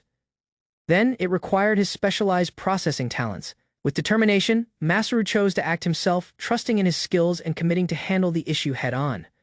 Then, Masaru confidently examined the cleared plot, estimating it to be 100 meters square. Then, the outcomes exceeded his hopes. With magic regenerating every 6 hours, he noticed he could finish the whole project alone within several days if he paced himself. As he surveyed the surroundings, his eyes locked onto a cliffside to the north. Something there triggered a solid recollection. Abruptly, he recalled his long-overlooked goal. With enthusiasm, he sprinted towards it, declaring it had always been his upper-part priority. Peering downward the bluff, Masaru shouted with delight. Then, at final, he had discovered them slimes, an isekai world eventually sensed total. Then, Masaru's efforts in rebuilding and upgrading the village were identified by the residents. One day, he presented a odd beast, a slime, planning to raise it within the village. Interested stares followed as he told the rest to accept it. Despite concerns around magical beasts, Masaru explained his intent to study the slime, noting its gentle actions and usefulness in cleaning and garbage disposal. He disclosed his know-how from past readings. Not all magical beasts are dangerous. Some can coexist with people and serve as resources. Inspired, he commented a strong concept to use slimes in sanitation. The others started to see magical beasts from a fresh, useful perspective. Masaru began testing the slime to evaluate its talent to digest various supplies, hoping to use it for waste disposal and command. He proposed a broader plan, developing a village field and capturing local monitor lizards to enhance food security, with slime research as the first move. Detailed observations were logged in his slime research journal, noting its appearance: translucent green, 60 centimeters wide, formed like a dumpling. Limitations were identified: the slime fought to climb surfaces higher than its body, sliding downward once the footing was insufficient. To gauge its digestive potential, Masaru proposed it organic refuse such as wood and leaves, beginning a series of practical feeding experiments. Then, the slime gradually absorbed the organic refuse, displaying slow but steady digestion. Then, although it didn't prefer leaves or wood, it processed them finished time. Then, as days passed, Masaru boldly concluded it could handle human refuse. Still, matters took a turn once he was alerted to an incident. He hurried to locate the slime, shriveled and frail. Then, realizing it had seasoned outside, he deduced dehydration was the cause. After rehydrating it, he discovered additional weaknesses: fire and salt water too posed a danger. Recognizing these traits, he arranged volunteers to support slime concern, easing future management. Masaru formed a hypothesis: slimes might meet as this world's organic tidying agents. He noticed they absorbed impurities from unclean water, making it cleaned. Although villagers had warmed up to the slimes, he fought with the developing misconception that they were harmless. Then, slime popularity surged. Then, one young villager, Mei, requested to hold one as a pet. Then Masaru gently reminded her that slimes were still creatures, not toys. The village leader, exhausted by Masaru's frequent announcements, questioned whether he really meant to hold pushing these new ideas. Despite the skepticism, Masaru's partners defended his site, assuring others that his unusual actions had firm purpose and would yield benefits in time. Then Masaru disclosed the village lacked sufficient assets. Then, with the city's future in mind, he proposed securing supplies via sustainable means. Then, support swiftly followed. Then he requested help gathering tree seeds and saplings, planning to address future asset shortages proactively. Explaining the concept of tree planting, he stressed how long trees take to develop and how swiftly they're stranded, highlighting the importance of preparing in advance. Then, by laboring with nature rather than against it, Masaru emphasized they could harvest wood as preserving the environment. Although ambitious, his forward-thinking approach earned trust, and the villagers began planning reforestation with plain purpose and long-term sight. Masaru discussed his plan to develop saplings in the village and later transplant them to the mountains, aiming to produce bearing varieties with everyone's input. Despite before cooperation, he declared he'd be going alone this time, hoping to evade unnecessary risks for the others. Still, the next morning, Adelina and May emerged at the gate, resolved to join him regardless of his decision. They solidly stated their cause's interest, skills, and a chance to broaden their horizons, ignoring his earlier request to stay. In the end, Masaru relented, reluctantly accepting their company as the two girls maintained on coming along. Complete of enthusiasm, then, on the first afternoon of scouting, Masaru led Adelina and May within the woods. Then, he stated they would collect both wood and stone. Past that, he proposed collecting edible and medicinal crop seeds, emphasizing safety and coexistence with wildlife as a priority. His friends attempted to grasp his note. Although his concepts sounded complex, they respected his intentions and interests, reflecting on his old world. Masaru spoke around the dangers of unchecked human expansion, stressing the worth of footing and harmony with nature. Though he chuckled off his own speech, feeling he sounded too serious, the girls grinned, plainly moved by his ideals. Adelina joked Masaru, joking that if he met the gods, his speech had to be real. Then, Masaru received a playful hit in stride. With enthusiasm, the team set off to collect supplies. The girls led the charge, eager to explore and gather helpful supplies. After several time, Adelina proudly respected the outcomes of her labor. Neatly stacked logs showed just how productive she'd been. As they ready to wrap upward, Mary saw Masaru was missing. Then, interested and concerned, she chose to look for him. Her keen rabbit ears picked upward the noise of clashing swords nearby. Alarmed, she noticed Masaru might be in problem and hurried to check. Hearing the commotion, Adelina hurried via the trees, shouting out for Masaru, concerned something had gone wrong. Then, mid-battle, sliced at a flying beast with his sword. He called out for Adelina to catch it as the chunk flew her method. Unprepared, Adelina drew the wet, squishy remains in alarm, bewildered by what she was handed and encircled by screams. Masaru stated it was an aggressive magical beast he attempted to drive off. He said sorry, assuming she would dodge it. Then, afterward, May found a giant worm. Then, Masaru identified its role beneficial for the ecosystem, helping soil fertility and crop growth, just like in his old world. Then, Meisei asked the lack of holes about the giant worm. Adelina explained that some worms use earth magic to shift underground lacking, making traces. Then, Masaru was stunned to learn worms could use magic. Mei added that the substance from worms was too used to make items like bowls. They discussed how worm muscle was both elastic and durable, suitable for bowstrings and mail, making it a precious asset, despite its usefulness. Adelina noted that few folk could actually defeat a worm, making its supplies rare and precious. Then, impressed, chose to include magical beast harvesting as an edge activity, expanding their project's potential even further. Talk of tracking birds for meals led to interest, but May's sharp hearing picked up something approaching. Then, she told everyone to wait. Abruptly, a monstrous beast emerged from the shadows, its snarling appearance freezing her in place as terror received over.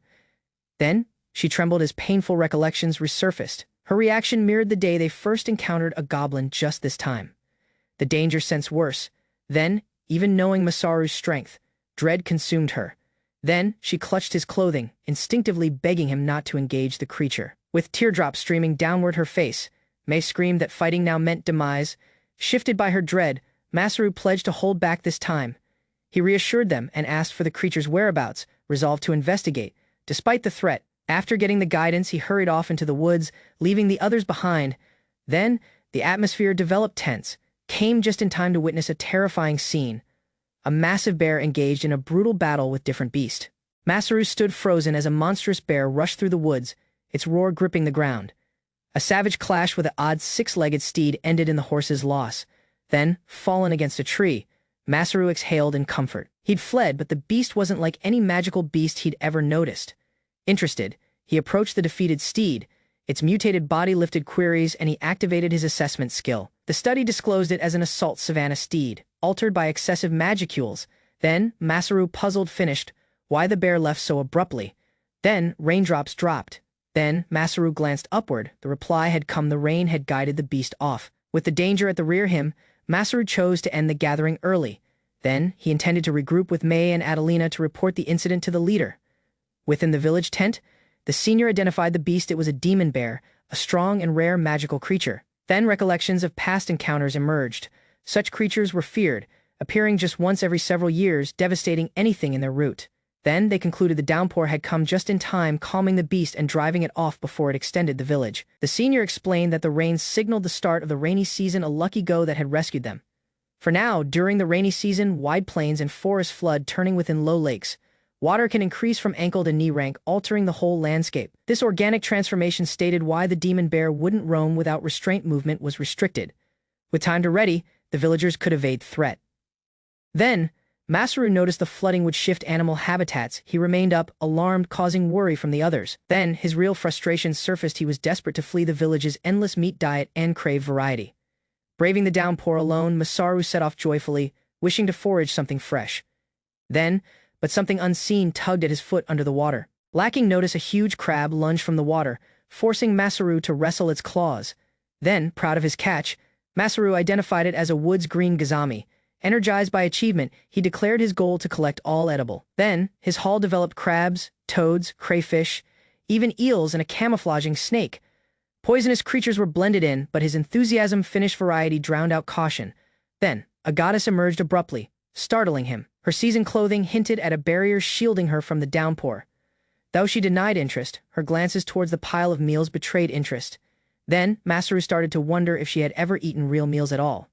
Then Masaru called the goddess to accompany him. Her interest betrayed her appetite, and he told her to enjoy the scarce feast together. Laboring swiftly, they erected a temporary base near the flooded plot to stay dry and cook in peace. He proposed boiling the crab, a ordinary still delicious plan. Then she silently consented and sat by the fire waiting. As the pot bubbled, Masaru settled on preparing the dinner while she observed silently from the shadows. Lacking notice, she set a warm hat on his head. He paused, startled by the surprising gesture of care. Victinius gently set the fluffy hood over Masaru's head, adjusting it with care as he sat speechless, puzzled by her abrupt closeness. Once he asked her odd actions. She bonked his head and brushed it off, claiming he was being rude. She confessed softly that it was selfish, a little gesture to identify everything he had done for the village and seaside town. The fire crackled silently between them, as they sat edge by edge in peaceful silence. Eventually, the crab was served, but the strange strain remained, making Masaru awkwardly suggest they start eating. Then Victinius paused, stating the shell was too hard. Masaru displayed the technique, effortlessly popping it receptive, and providing her a bite. Then, tasting it for the first time, she melted with delight, savoring the flavor like it was sacred. Overwhelmed by the ideal footing of umami and sweetness, she demanded moments. Then, Masaru grinned and hurried to grab additional before she devoured it all. Then, she thanked him sincerely. It was her first dinner like that. Next asked for some to state with her sibling. He agreed, joking around her reaction, and pledged it would remain fresh using his item box. Then, their bond silently deepened. Seated across the table, she praised his versatility from crafting gear to preparing meals, claiming he was never boring to watch. With a basic chuckle, he stated that abilities alone weren't enough. Then, creativity and useful know-how made the real difference. Home centers in the countryside, he recalled, were huge spaces open all day filled with goods for every require. Situation came from stocking seasonal crops and assisting growers during planting months, opening early just for them. He learned to build with his hands, sheds, blocks, even diapers and pet meals weren't beyond his daily tasks. Years of juggling numerous products left him with a mind complete of no how, but it meant no help if he couldn't explain it to the rest, and management never made it simple. While she commended his efforts, teasing him around the bronze statue he made in her image, he could just sigh in embarrassment. Then, the mood shifted. He knew the demon bear stayed a serious danger, especially with beast folk arriving in the new town. Then she remained firm, refusing to accept his uncertainty. Then, running off wasn't in choice. With teardrops forming, she confessed she couldn't bear to see him provide up after coming so far. Then, she lifted her hand, declaring fiercely that she would never forgive him, eyes burning with emotion. Then, despite the outburst, he consented to stop sulking. Moments afterward, a teasing comment made her snap once more, fueling their usual antics. Overlooking the active building site, Masaru directed the villagers as they strengthened the settlement. The defenses received shape with dense wooden stakes and layered stone, forming a solid perimeter. Masaru examined the outcomes with acceptance, while his companion watched silently. Further improvements included a newly built lookout post and plans for platforms where bowmen could stand guard, prepared to repel threats from a range. Then, outside the town, trap installations advanced steadily. Then, additional stone was requested to support expansion for future town growth. Then, during a lull in the rainy season, defensive measures against demon bears advanced efficiently. That evening, Masaru ate silently as reflecting on the village's demands. A fresh skill had awakened, though it lacked direct battle worth. Then, still, firepower was on his mind. A close-by rabbit-folk girl overheard and requested if he meant fire magic. Then, her interest sparked a awareness in him. Then, he pondered aloud if someone with the rabbit folk could wield such power. The possibility intrigued him, although it stayed unknown. No plain reply emerged, but she proposed the fox people might have someone with fire abilities. Then, Masaru weighed contacting them. Then, different women mentioned beast folk lacked magical skill but had notable physical strength. His search for fire-focused support carried on. As eating, Masaru noticed he hadn't seen anyone use magic since arriving in the fresh world. Interested, he asked Adelina around magic users back in the town. Recalling her memories, she noted that just 2 individuals there could manipulate water, highlighting how scarce magic really was. Let down, Masaru developed frustrated. He recalled the goddess's pledge of a world spread through with magic and adventure, currently seemingly unfulfilled. Abruptly, a glowing panel emerged before him. A sacred note had came, catching everyone's attention.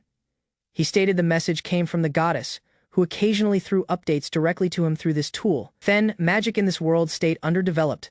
While magical beasts stood, sapient races had still to progress beyond simple observation of magical phenomena. Masaru was without warning selected to lead the advancement of magic, tasked with developing the civilization's recognizing of its principles. He confessed he could perform healing magic, although not with much assurance. Then, his friends provided him skeptical looks, though clueless around magical concept. He considered building facilities to support its spread, viewing infrastructure as a start. Awareness hit him he would build an academy to become the foundation for magic education. Then, Masaru outlined the concept of academy from his world where children start at age 6 and study a wide range of subjects for 9 years. Then, as they compared both worlds, Adelina remarked on the differences in technological growth. To explain further, he confidently disclosed a phone, showcasing a piece of modern technology from Earth. Then the team examined it curiously. Although it lacked power, they were amazed it had stayed intact in his object box. He explained its purpose, allowing folk to communicate across distances, making the others stunned by its utility. Masaru excitedly explained the smartphone's many features, playing songs, taking pictures, recording videos, accessing the network, and even playing games, making everyone stunned. Realizing they might not grasp it all, he chose to demonstrate. Rather, everyone assembled as he readied to display the phone's capabilities. He snapped an image of the two girls, displaying the outcome with a proud grin. Then, the image astonished them. Next, he played songs and unsealed ordinary apps like the calculator, deepening their awe. Moments later, Masaru noticed he had gotten too hauled off and scolded himself for losing focus. Masaru sat by himself, deep in idea. Instruction magic wasn't the issue, what kept them back was a lack of foundational know. How then, he asked his own usefulness, frustrated that healing magic was all he could manage.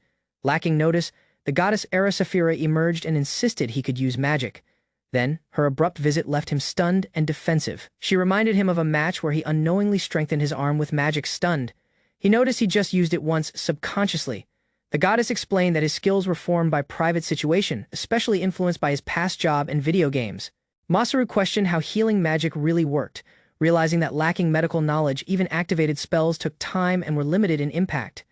Then he reflected on how oddly tailored his skill set was, suspecting the goddess designed them for his unique background. Still, he pondered how to consciously use magic once more. The goddess reminded him of the sensation during skill activation. Once magical strength surged via his body, she explained that mastering that flow and imagining magic as energy was the core principle of using magic. Inspired by her, Masaru agreed to give it a different shot, motivated to enhance. Then flustered, Victinias maintained she wasn't scared of reprimand. Her shaky grin still proposed otherwise. A teasing comment from Masaru earned him abrupt magical punch, though she confessed she had her own reasons for helping. With a softer tone, she disclosed the real motive: responsibility for her younger sibling. The goddess of magic then stepping in was her method of atonement. Inspired by her vulnerability, he started dedicating time every day to study and practice. Shortly after, the village's defenses were complete, and daily life returned to calm, marked by fresh recognizing and quiet progress. Disappointment spread through the air. All the preparation, still the bear never even displayed upward. Then, despite that, defenses required dismantling. Rebuilding following year was inevitable if threat came back. Some reminded him the work wasn't wasted. Crafted arrows now served tracking demands, and the village had become safer overall. Explaining his layout, he outlined how back barbs made the arrows nearly impossible to extract once embedded. Then adding toxin to the tips amplified their lethality. Although the bear didn't appear, their preparedness had strengthened both staying alive gear and village unity. Then compliments from the tracking team rolled in. Both bows and arrows had become essential gear, though their lethal efficiency lifted some eyebrows. Demands for fresh Trentwood bows had been completed. Then, arrows hit targets with unmatched power, making even seasoned bowmen impressed. Then, despite their admiration, none could properly wield the latest bow, too strong for anyone but its creator. Technique by himself wasn't sufficient. A test shot tore via several targets. Daunting everyone, then unknowingly, magic-boosted strength had been applied from recent use. Moments after freeing, an odd noise echoed nearby. Something stirred past the trees. Notice shifted at once. Urgent cries rang outside from the northern lookout. Demon bears had been spotted near the cliffside, heading directly for the village. Then, alarm spread quickly. Then, loud roars verified the danger. Evacuation commands were called out as everyone scrambled to respond. Then, despite the timing, it felt like fate. The roar hinted the bear might be injured, possibly making it additional risky. Defenses were by then in place. Assurance came back. Then an ordinary nod was all it received. He agreed the task, lacking pause. While evacuation started, the battle team readied. Masaru led the method, resolved to face the foe head-on. Then, responsibility for the village shifted as the defense team readied. Assurance displayed in their eyes despite rising strain, lacking pause. The team launched within action. Then, the first demon bear hunt started, guided by duty and preparation. Strain rippled through the camp as the villagers readied for the incoming danger. Near the entrance, two girls watched the peak route. Deep down, she commented the same belief in Masaru's talents and whispered encouragement in his guidance. Outside on the field, Masaru remained firm before the monstrous demon bear. The beast roared with fury, its huge claws slicing via the air. Lacking pause, he launched a precise assault. Then, surprisingly, the strike pierced the beast's eye, confirming his instinct was correct. Then, eyes settled, he outlined the plan to his team. Drawing the bear towards the specially readied trap zone was their key to win. A detailed strategy was laid out. Bowman would assault from above while Masaru drew the demon bear into a lethal trap zone. Then, high atop the cliffs, the team received their positions. Then Masaru braced himself as the beast shut in, aware that setback meant the fall of the village. Then, with a signal, arrows rained downward. Then, the battle had begun, steel and determination, clashing against the monster's rage. Then, pierced by the barrage, the bear stumbled, but experienced. Then, blood flowed, still the injuries weren't sufficient to stop it. Then, acting quickly, Masaru baited the furious beast. Risking all, he led it greater within the trap. Then, as Masaru evaded a furious strike, the demon bear's claws tore via the air, narrowly missing their mark. Then, a moment of pause nearly cost him. He observed the creature falter, puzzled by its abrupt sluggishness. Then, something surprising was affecting it. Recalling his preparations, Masaru remembered coating multiple arrows with ground toxin assembled during the rainy season. Although he hadn't expected much, the poison was plainly taking hold. Then, the bear stumbled, its strength wavering. Lacking wasting time, the tracking team launched a second volley, striking while the monster struggled to stay upright. Falling within the trap, the demon bear struggled as sharpened stakes tore within its limbs. Then, the plan had labored. Arrows whistled through the air as Masaru observed the injured beast collapse behind a cloud of dust. With one final cry, the beast dropped. Masaru stood in stunned quiet, spirit pounding as the situation set in. Joy swept over the team as they verified the beast's loss. Then, Masaru checked his standing. Still in disbelief, grinning with fatigue and satisfaction, he celebrated the win. Then, the demon bear had been beat and he had grown tougher. Comfort filled the air as the team readied to come back home. Masaru stayed at the rear to dismantle the traps. Then, but something sensed wrong. A chilling appearance crept upward behind him as the body of the defeated beast twitched. Then, to his horror, a fresh demon bear emerged, larger and far additional terrifying. Then, this wasn't the same beast they had battled. Shouts erupted from the bluff as the others noticed the threat. Then, alarms surged via the team. Then, reacting swiftly, Masaru lifted his blade. Then, with dread in his eyes and strength in his grip, he launched a counterattack. Then, Masaru reeled from the awareness two demon bears had been lurking all along. A brutal strike threw him falling within the trees. Then, grimacing in ache, he checked his wound. Blood seeped through his mail, and the circumstance grew worse by the next. Dodging different vicious assault, he just escaped. The bear's rampage tore via the field, making devastation in its wake. Just once matters seemed hopeless, the bowman unleashed a volley, pinning the creature with precise hits. Then, shock spread with the team, rallying the team. The chief named for one final shot. Then, they had to end this before additional disorder erupted. Then, an arrow pierced the beast's shoulder, granting Masaru a brief opening. Still positioned, he declined to let the creature flee. Then, sweat dripping, he grinned via the ache. His determination didn't waver. This battle wasn't finished still. Despite his wounds, Masaru drew the bear's attention once more. From the bluff, his partners shouted at him to retreat, fearing the end. Rather, he pressed ahead. Every move hauled him closer to the trap zone. Then, his determination maintained him upright. But the foe shut in quickly. Masaru, gasping for breath, raced against time as the beast lunged from at the rear. Then Masaru fallen to one knee, tired and cornered. Then, the next demon bear advanced with lethal intent. Then he had used healing continuously, but it wasn't sufficient. His strength faded with every move as the goal stayed just out of reach, accepting what felt like the end. Masaru reflected on the friends he had made, those he now hoped to guard. Regret spread through his spirit. Then, but a tone, defiant and cold, pierced the darkness within. It tested him. Was he really going to provide upward now? Then, eyes widened. He evaded the strike. His instincts roared back. This battle wasn't completed still. Then, just as the bear lunged, a shock strike knocked it off footing. Then, Masaru's eyes widened in shock at the abrupt go. Lacking hesitation, the confident woman moved ahead.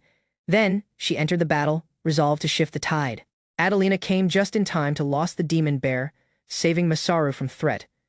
Then, he was startled by her abrupt appearance. Before, Meiri waited anxiously at the village entrance, uncertain of Masaru's fate. She attempted to remain calm, putting her trust in him. then saw May's worry. Though May grinned, her eyes disclosed deep worry. She unsealed up around their roles, wondering if Masaru really saw them as equals or just followers.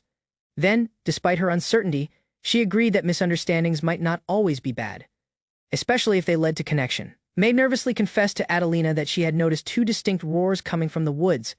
As alarm grew, May explained the next roar didn't match the demon bears, it was something else. Desperation took hold as May begged Adelina to save her sibling, fearing he looking a greater danger. Adelina came just in time to confront a next monstrous beast, positioned firm despite Masaru's warnings at final. The villagers launched a coordinated counterattack, spears flying as the creature lunged ahead in rage. Then, the villagers rallied at Mari's plea, charging with resolve. Then, Masaru was shifted by their unity and courage. While going forward, Adelina led the beast towards a secret trap at the cliff's edge, urging everyone not to falter. Abruptly, the plan began to crumble. The creature lashed out violently, causing chaos with the fighters. Then, Masaru hit decisively with his blade, ending the immediate danger. With comfort, the team celebrated their hard-earned achievement. Reflecting on his journey, Masaru sensed thanks for the companions he had made. Empowered, he ready to face what arrived following. He roared with determination and released his ultimate assault, locking eyes with the beast. A strong wave of strength spiraled outward as he swung, striking the creature mid-charge and halting its advance. The hit landed hard. Masaru's hammer drove deep within the demon bear's chest, staggering its huge frame. Lacking hesitation, he launched into a last strike, yelling with all his might that the battle was ending. In one final leap, he soared high and delivered a crushing hit, launching both himself and the beast finished the cliff's edge. Masaru, grasping his final arm, whispered his intent this last strike would decide everything. As the two figures plummeted, a huge spear trap grew from under, triggered at just the right moment. He recognized the bear's life but affirmed their own route must carry on. Then, with a weighty spirit, he let go. The beast crashed within the lethal trap, ending the battle in a brutal, still-required conclusion. From above, Adelina observed in shock, shouting Masaru's name in dread, uncertain whether he had survived the fall. Desperation took hold as she crawled towards the edge, shouting his name in anguish, fearing the end. Then, a faint tone answered from under. Comfort flooded her face as he emerged injured but alive. Lying on the ground with a smirk, he brushed off the alarm as if no help grave had happened. Joy swiftly pivoted within frustration, and she hit him in protest for making her worry so deeply. Sleeping securely under the trees, they marveled at how he'd survived using a summoned log mid-fall to escape demise. After everything settled, they teased around how ordinary logs saved not just lives but pride too. Then, applause erupted about the pit. Everyone verified the danger was finished. Their win was eventually total despite the fatigue. Laughter came back. The importance of survival gave method to lighthearted disbelief and comfort. Then, as strain melted, Masaru drifted off mid-talk. Then, snores replaced the disorder he had just experienced. Adelina grinned silently, seeing him rest. Then, his reckless nature might be problem, but it was too just who he was. Victory secured, the team assembled to acknowledge his work. With comfort and pride, they started the journey home joined. As the villagers practiced under Masaru's observe, a girl tripped during practice. Then, reacting swiftly, he drew her before she hit the ground. In another place, a goddess monitored the scene via a sacred screen, seated at a grand table. She silently noted Masaru's growth, a faint grin taking shape. Then, discussions with deities followed. Recognition of Masaru's steps grew, with several beginning to weigh his role more seriously. Then, one goddess, visibly distressed, feared for his protection. Then, powerless to intervene, she fought with sacred boundaries. Then recollections of her peaceful support resurfaced. Joke by different, she grew tense, uncertain of her own feelings. Then, with arms crossed, the goddess attempted to justify her worry. She maintained it wasn't unusual to monitor Masaru's advancement, claiming him as her follower. Queries around her real intentions stirred doubt. Although growth carried on smoothly, her emotional investment became more apparent to others. Then, rather than deny it further, she joined in a toast. Then, her look softened as she recognized the team's efforts. Then, across the world, the villagers celebrated under the stars. Then, their ordinary applause marked a milestone in their journey. Currently confident, told everyone to push ahead. When finished, the demon bear marked a fresh beginning. Then, Masaru assembled the villagers, but confusion spread as they glanced at the marked ground. Then, none comprehended the partitions or the white lines positioned confidently in the middle of the building site. He readied to explain, the layout of Beastman Town had by then begun taking shape. Then, bringing one finger, he began with the housing zone. Then, he pointed outside the pre-drawn sections meant to guide the build.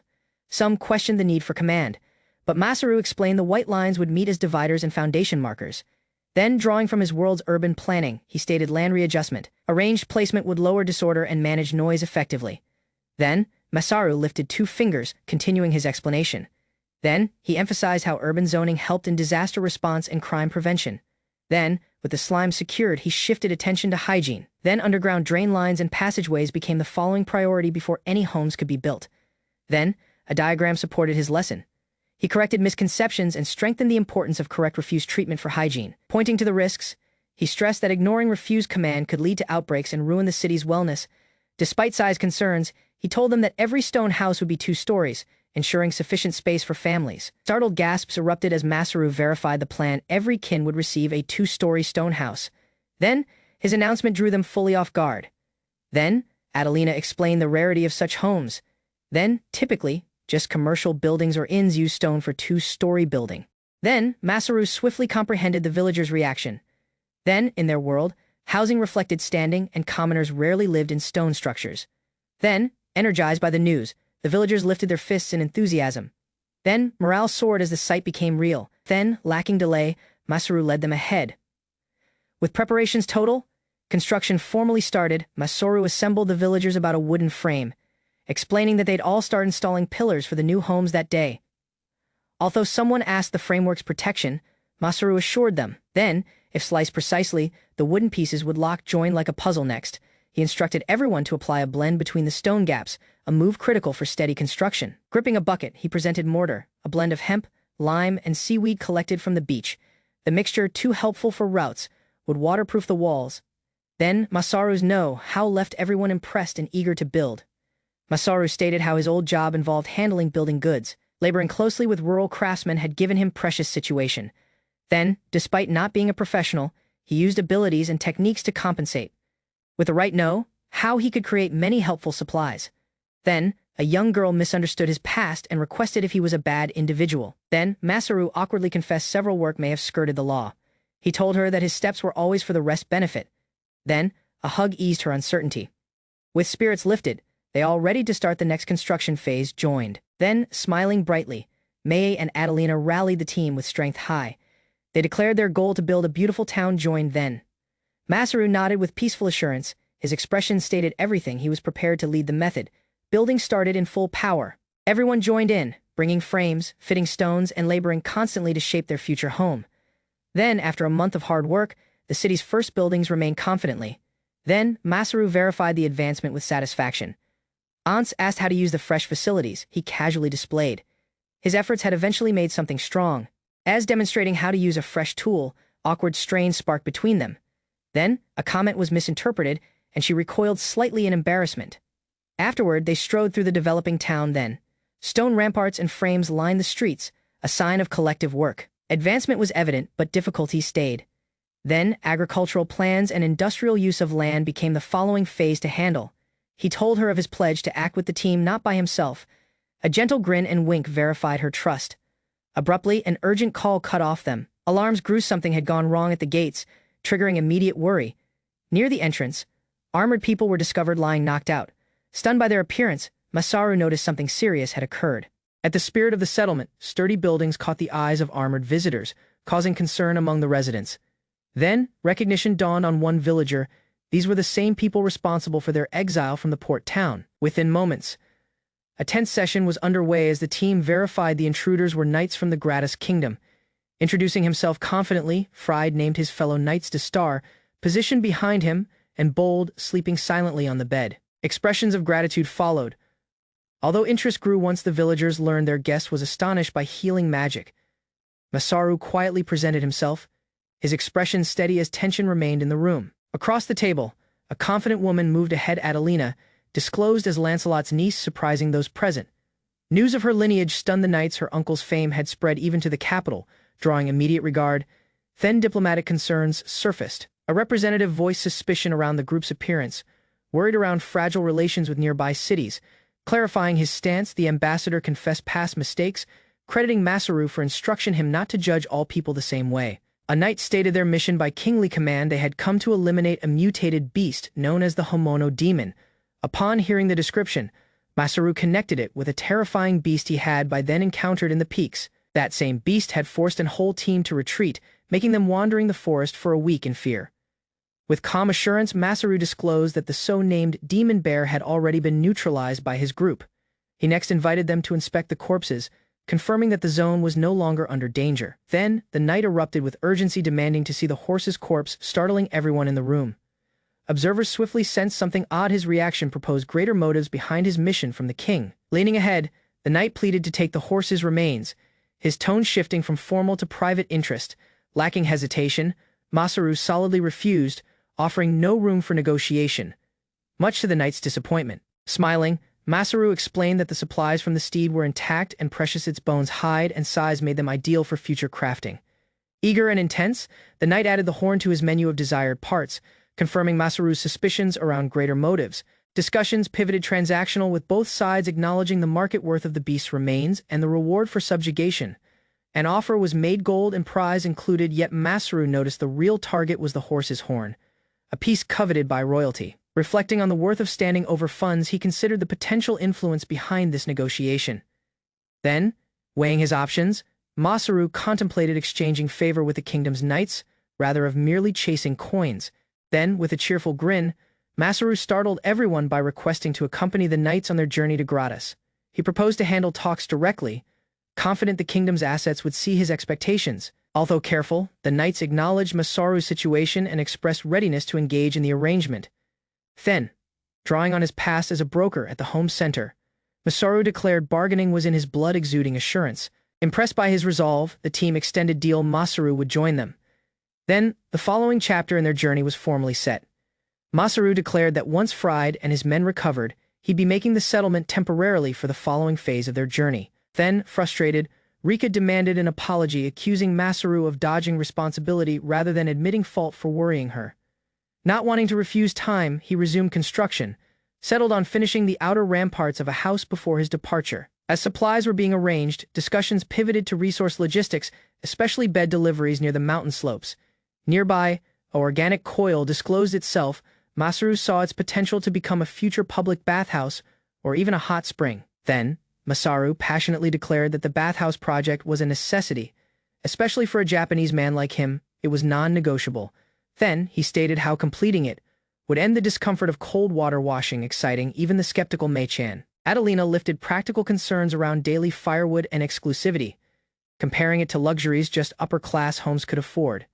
With a grin, Masaru explained that it wasn't just a bath, it was a heated coil, baffling the others with the unfamiliar term. Then, to explain, he illustrated how underground volcanic heat could provide limitless heated water, ideal for their future bathhouse.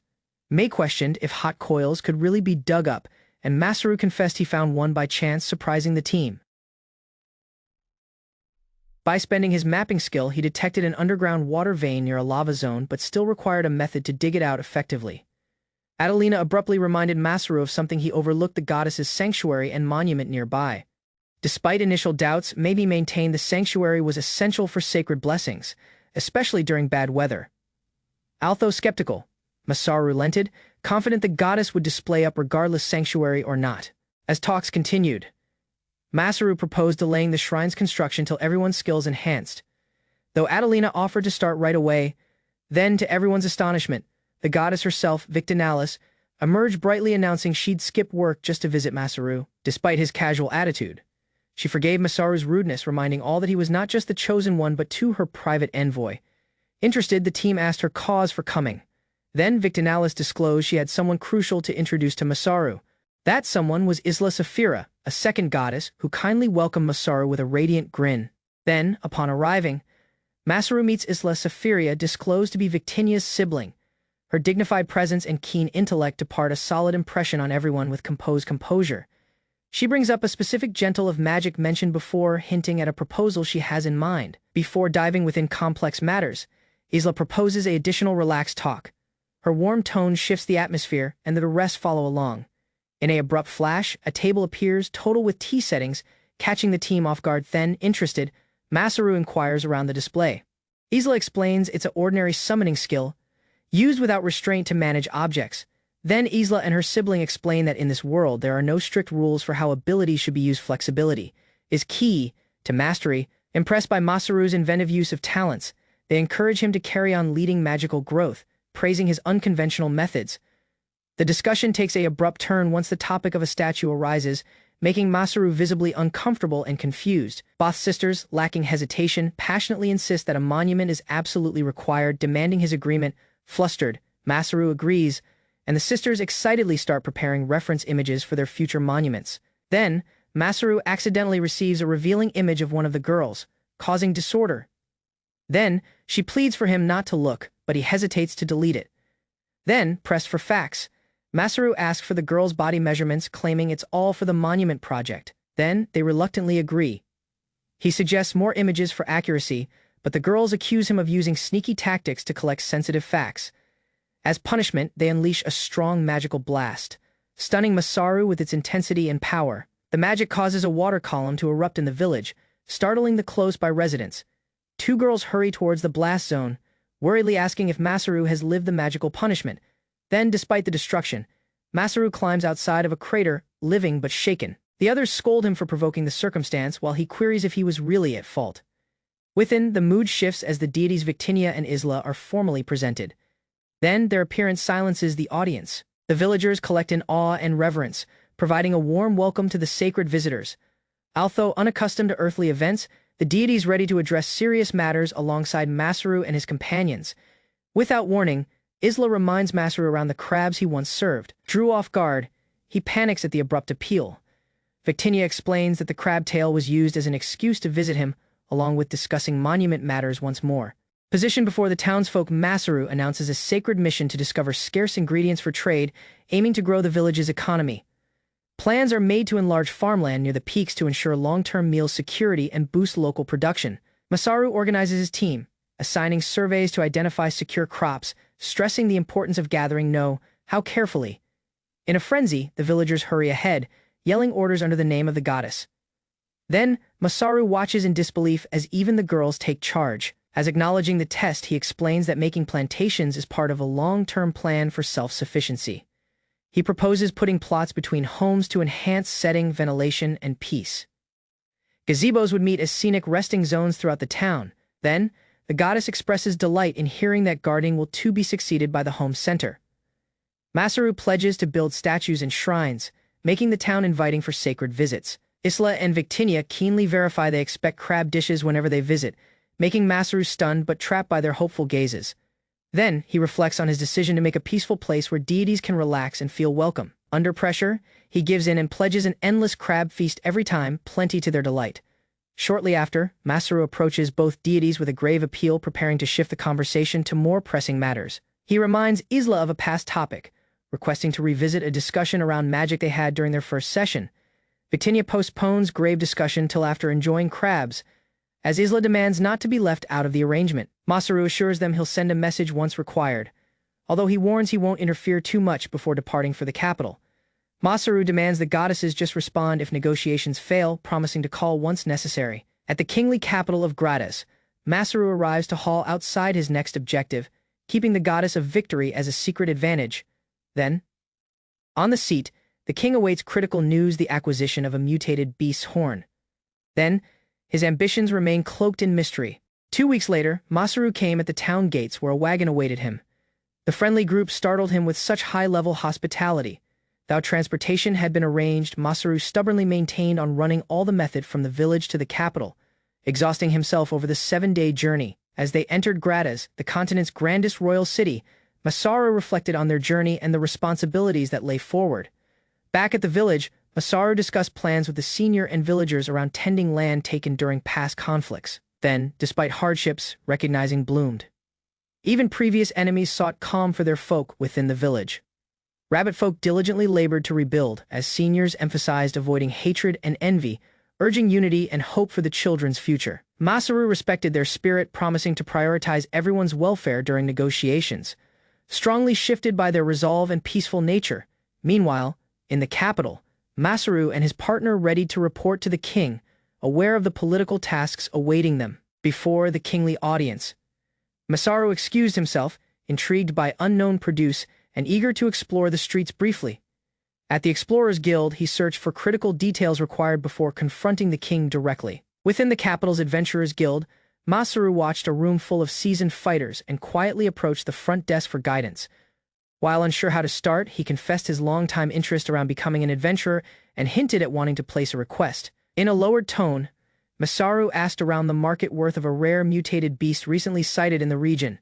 Different explorer overheard and proposed to help, leading Masaru to the next counter for more accurate information. There, he reviewed pricing sheets, studying creature values, and gathering intel for his real purpose forward. Masaru learned from the guild that mutated beasts infused with magical elements were extremely strong, precious enough to incite conflict even with dwarves. Calculating the conversion, he noticed a single material's worth could exceed hundreds of millions, stunning him with the ridiculous profits. After making the guild, Masaru reunited with his companion near the kingly castle, downplaying his actions while holding back the full truth. His partner, wary of potential mischief, cautioned Masaru not to stir problem just before their session with the king. Within the castle, the kingly guards declared Fried and Masaru's audience with his majesty, ushering them into the throne room. In the grand seat room, Masaru and his escort approached the king, encircled by elite guards and kingly advisors. The king eyed Masaru with care, realizing this was the one mentioned in prior reports, an individual of surprising interest. As Masaru moved closer, the importance of the moment hit him. Then, he remained before the monarch ruling the whole human realm. Then, torn between nerves and assurance, Masaru resolved not to appear frail, relying on a plan he had in reserve. Once pressed to kneel, he stunned everyone by defiantly refusing, stunning both friend and hall alike. Masaru presented himself confidently to the king of Gratas, drawing a rare pardon for his before insolence due to the ruler's good mood.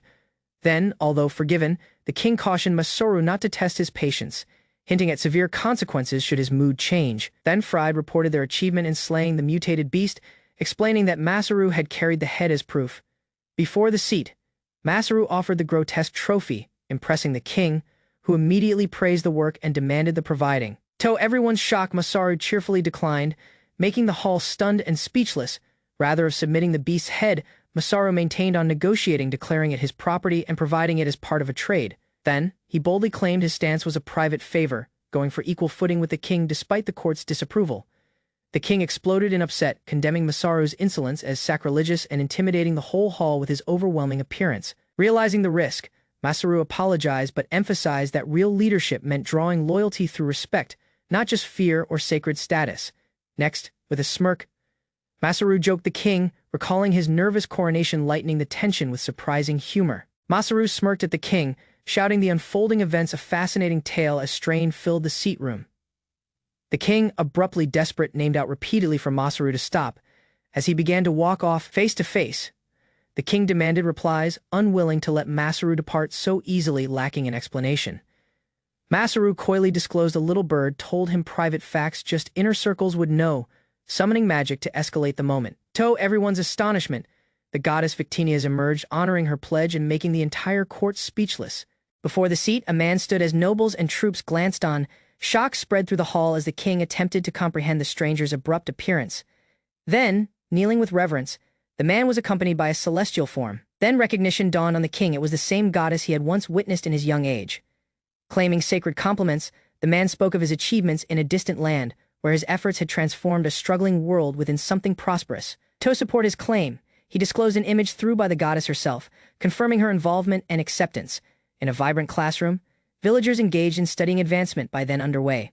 The man stated that the goddess floated down in response to his appeal. Her appearance in the lower world lifted concerns, yet he assured them it was intentional and required. Then, interrupting abruptly, the king moved ahead, demanding clarification. Strain grew as the situation skidded further beyond his grasp. Then, with a graceful stride, the goddess addressed the king directly. She recognized their past incident and expressed shock at how long it had been. Then, the king fought to grasp her connection to the stranger.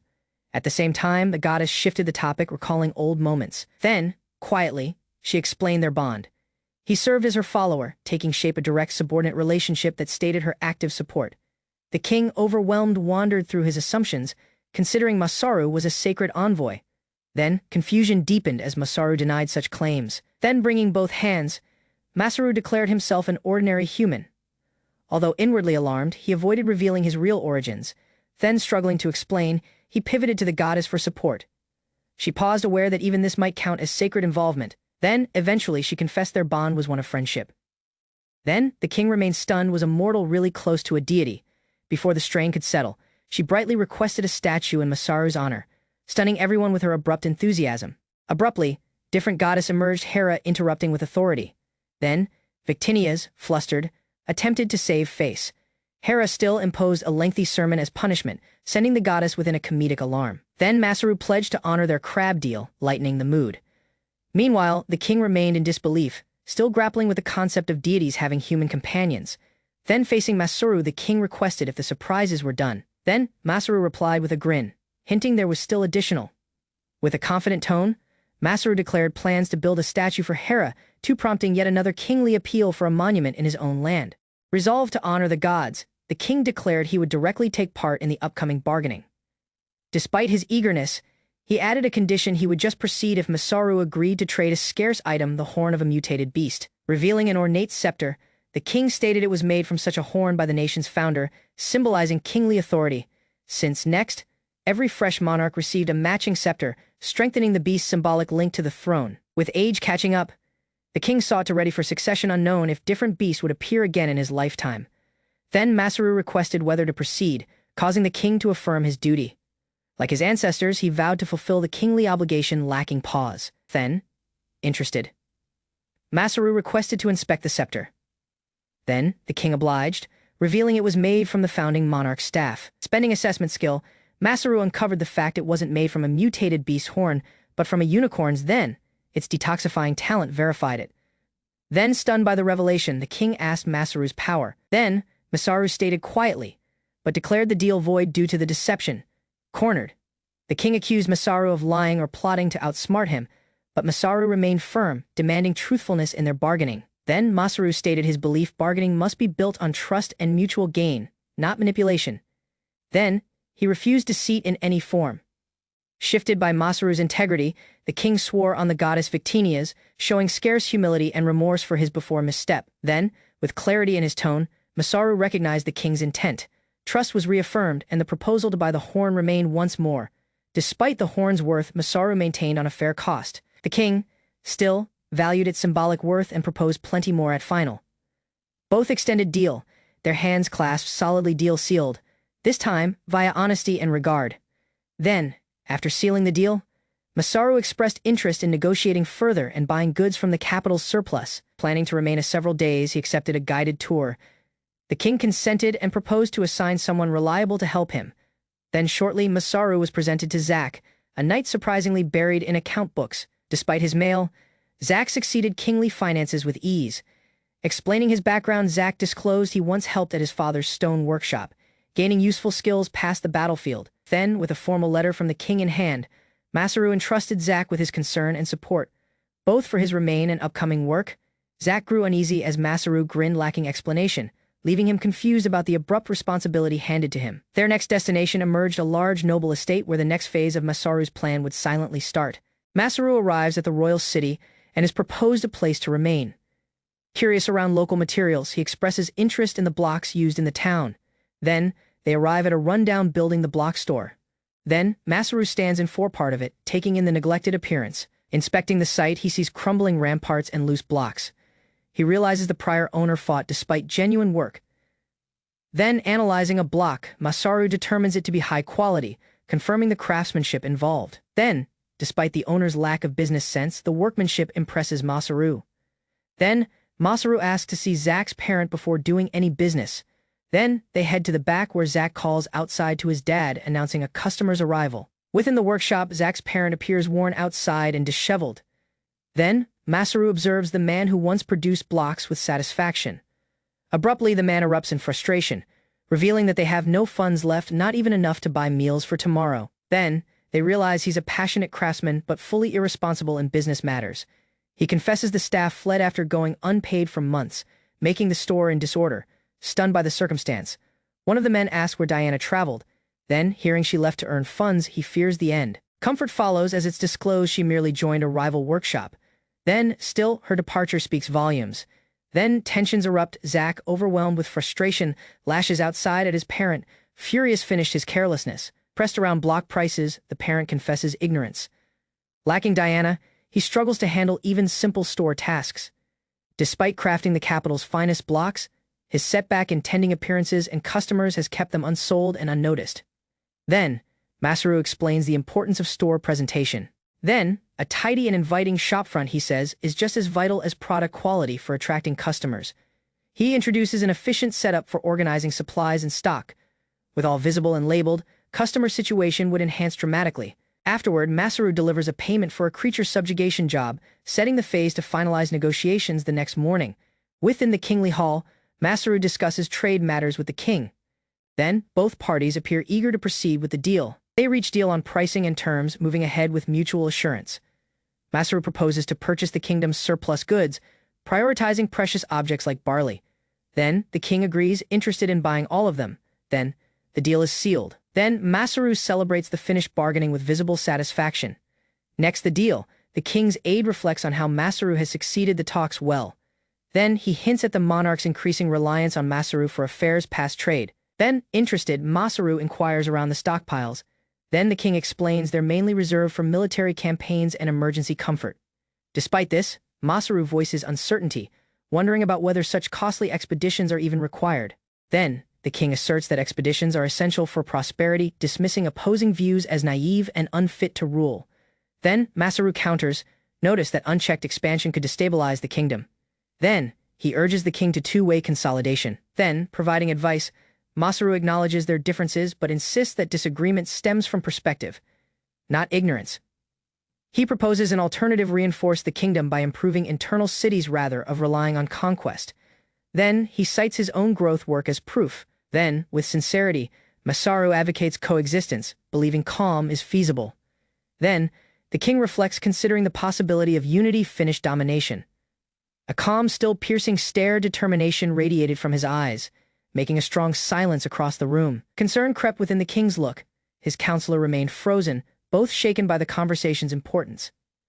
Closing the session, the guest pledged to return before making the capital. Then, instructions to pay in gold were casually tossed in as he exited. Slumped in his seat, the monarch gazed at the clouds, lost in thought as silence remained. Toned just above a whisper, he questioned whether his past decisions had really served his kingdom's future. Silently, the aide agrees with Masaru's perspective, stating the ruler's past decisions form the nation's present, but require reflection. Then, preparation commands were given. A visit to the Beastman town was currently on the agenda, signaling a shift in kingly policy. No longer arming with swords, the king commanded that pens be brought, rather a symbol of diplomacy, finished power returning from the royal city. Masaru was commended for his boldness. News of the successful bargaining extended his friends, lifting their spirits. Before reuniting with his sibling, Zack warned Masaru to stay calm and evade any reckless actions in front of her. As nearing the room, Zack cautioned Masaru not to speak recklessly. Then, irritated, Masaru maintained his steps were always logical. Then, Diana accepted them kindly, introducing herself. Then, despite the unannounced visit, she stayed gracious and composed. She proposed a seat as finishing several work. Then, Masaru requested if he could inspect the warehouse as waiting. Within, his eyes widened at the sight: raw supplies and goods neatly stacked. Then, the variety and volume impressed him. Interested around an odd plate, he asked Diana. She grinned, hinting that the object kept something unique worth explaining. Diana stated the unique plate was her father's invention from his soldiering days, light and solid, but too costly for mass use. Interested around the stacks of supplies, Masaru asked for clarity. Diana confessed she kicked her parent outside after an argument and that debt weighed heavily on them. Hearing that, Masaru proposed to purchase all in the store, surprising both siblings. Zack and Diana glanced at every other, processing the surprising offer. She paused but consented to hear him outside. Then, playfully, Masaru requested if he'd get a discount for purchasing the whole stock. With everything traded, they could eventually plane their debts then.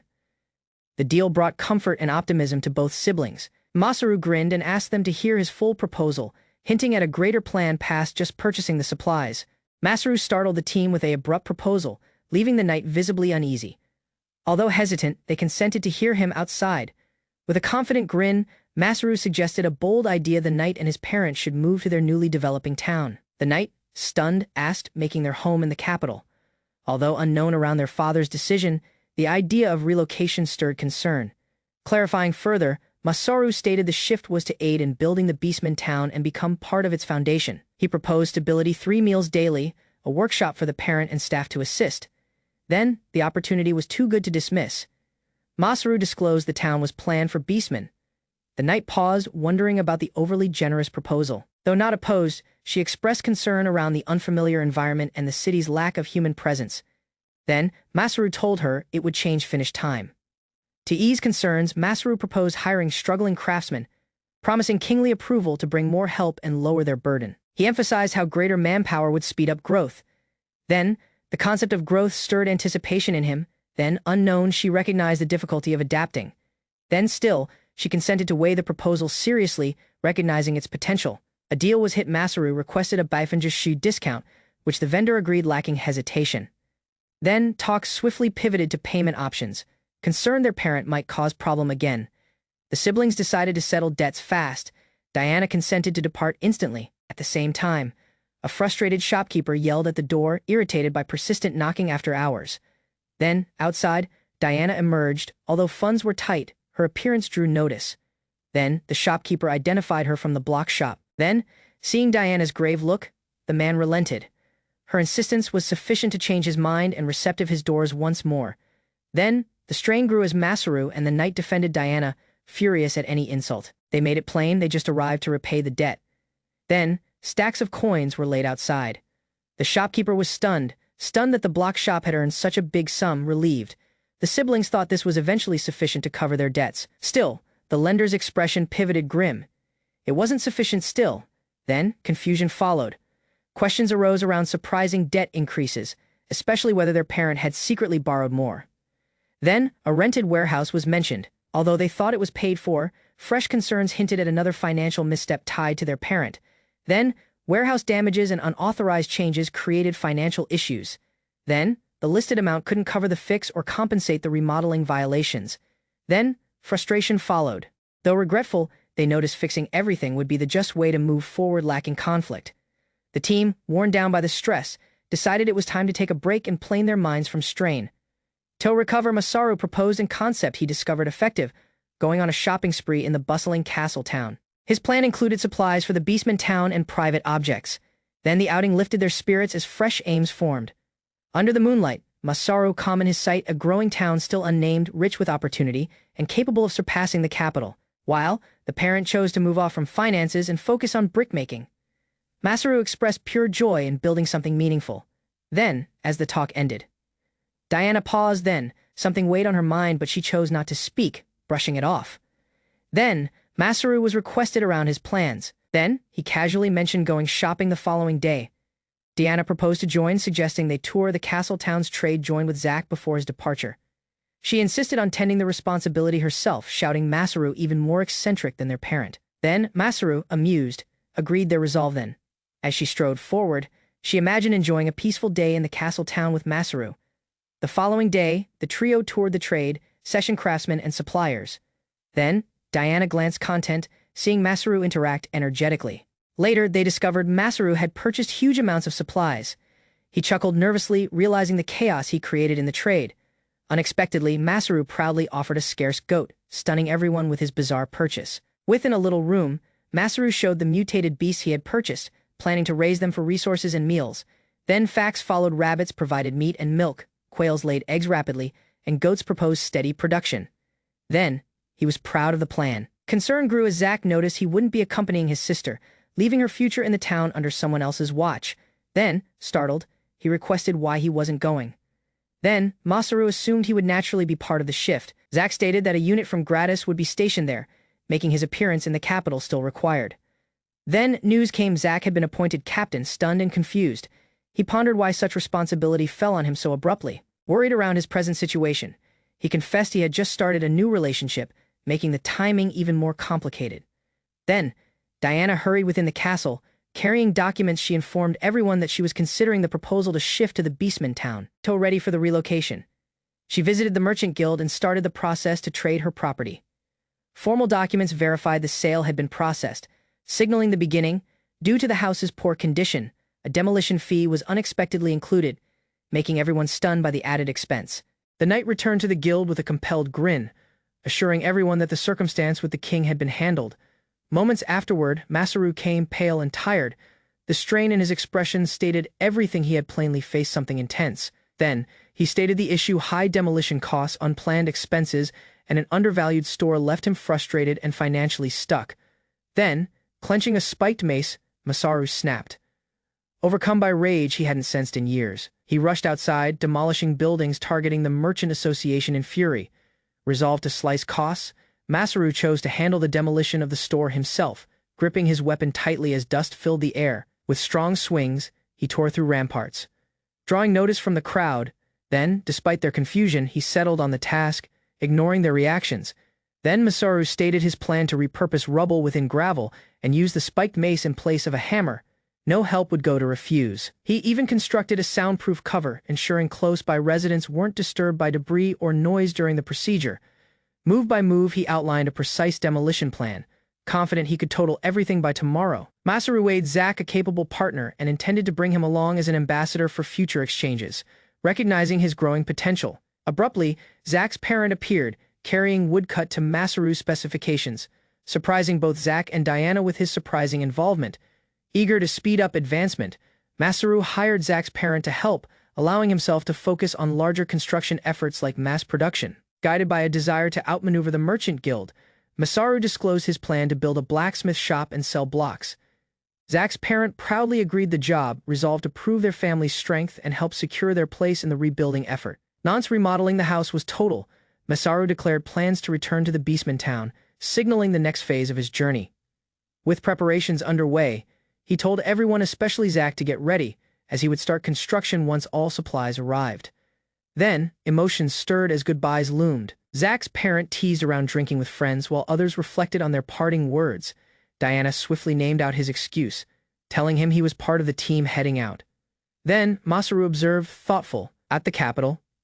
Negotiations yielded fresh gear and manpower craftsmen, cooks, tailors, and more critical to powering their following big undertaking. With preparations nearly complete, Masaru grinned at his companions, thankful for a dependable team ready to face the next phase. Joined. An audience with the king verified Masaru's early departure. He stated his objective was to secure building goods and manpower. The king, still rattled from a past event, teased around missing the complaints Masaru often created, hinting at his shopping habits. Rumors had by then spread the blacksmith and armory store Masaru was constructing had turned into the talk of the royal city. In parting, the king proposed thanks, acknowledging Masaru's help and expressing admiration for his sight and determination. Masaru unveiled a modern stone-built three-tail store with a streamlined layout and anti-theft setup, something never before noticed in that world. Confidently, he explained that once it unsealed, professionals would instantly notice its innovative layout and unique functionality. Confidently, Masaru saw it as a move ahead not just for trade, but for civilization's overall growth and development. The king recognized Masaru's accomplishments and remarked on how well he utilized his standing, although he noted a concern, advising him to delegate and rely on manpower. The king cautioned Masaru not to shoulder all alone if he aimed to represent a town. Masaru noticed the challenge of tending a town alone. He recognized the require for manpower plenty like running a home center. Thankfully, he thanked King Axion for the advice, promising to dedicate himself further and hold the king's speech in mind.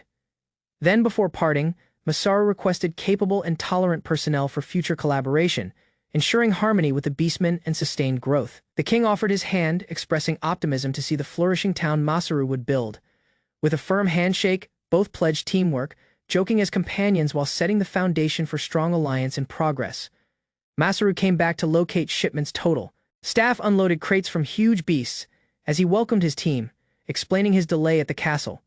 Nearby, an elf and a lively explorer discussed the exciting energy of the caravan, freshly permitted to depart with the team. The city's people grew as 8 human and elf explorers, now retired, joined them, watching to settle down permanently. Then, smiling at their spirit, noted their potential as future security trainers despite their carefree nature. Positioned tall, he addressed the team, expressing gratitude for their trust and willingness to help build a new town together. Masaru addressed the team, encouraging them to use their know-how to build not just structures, but lasting bonds in their new town.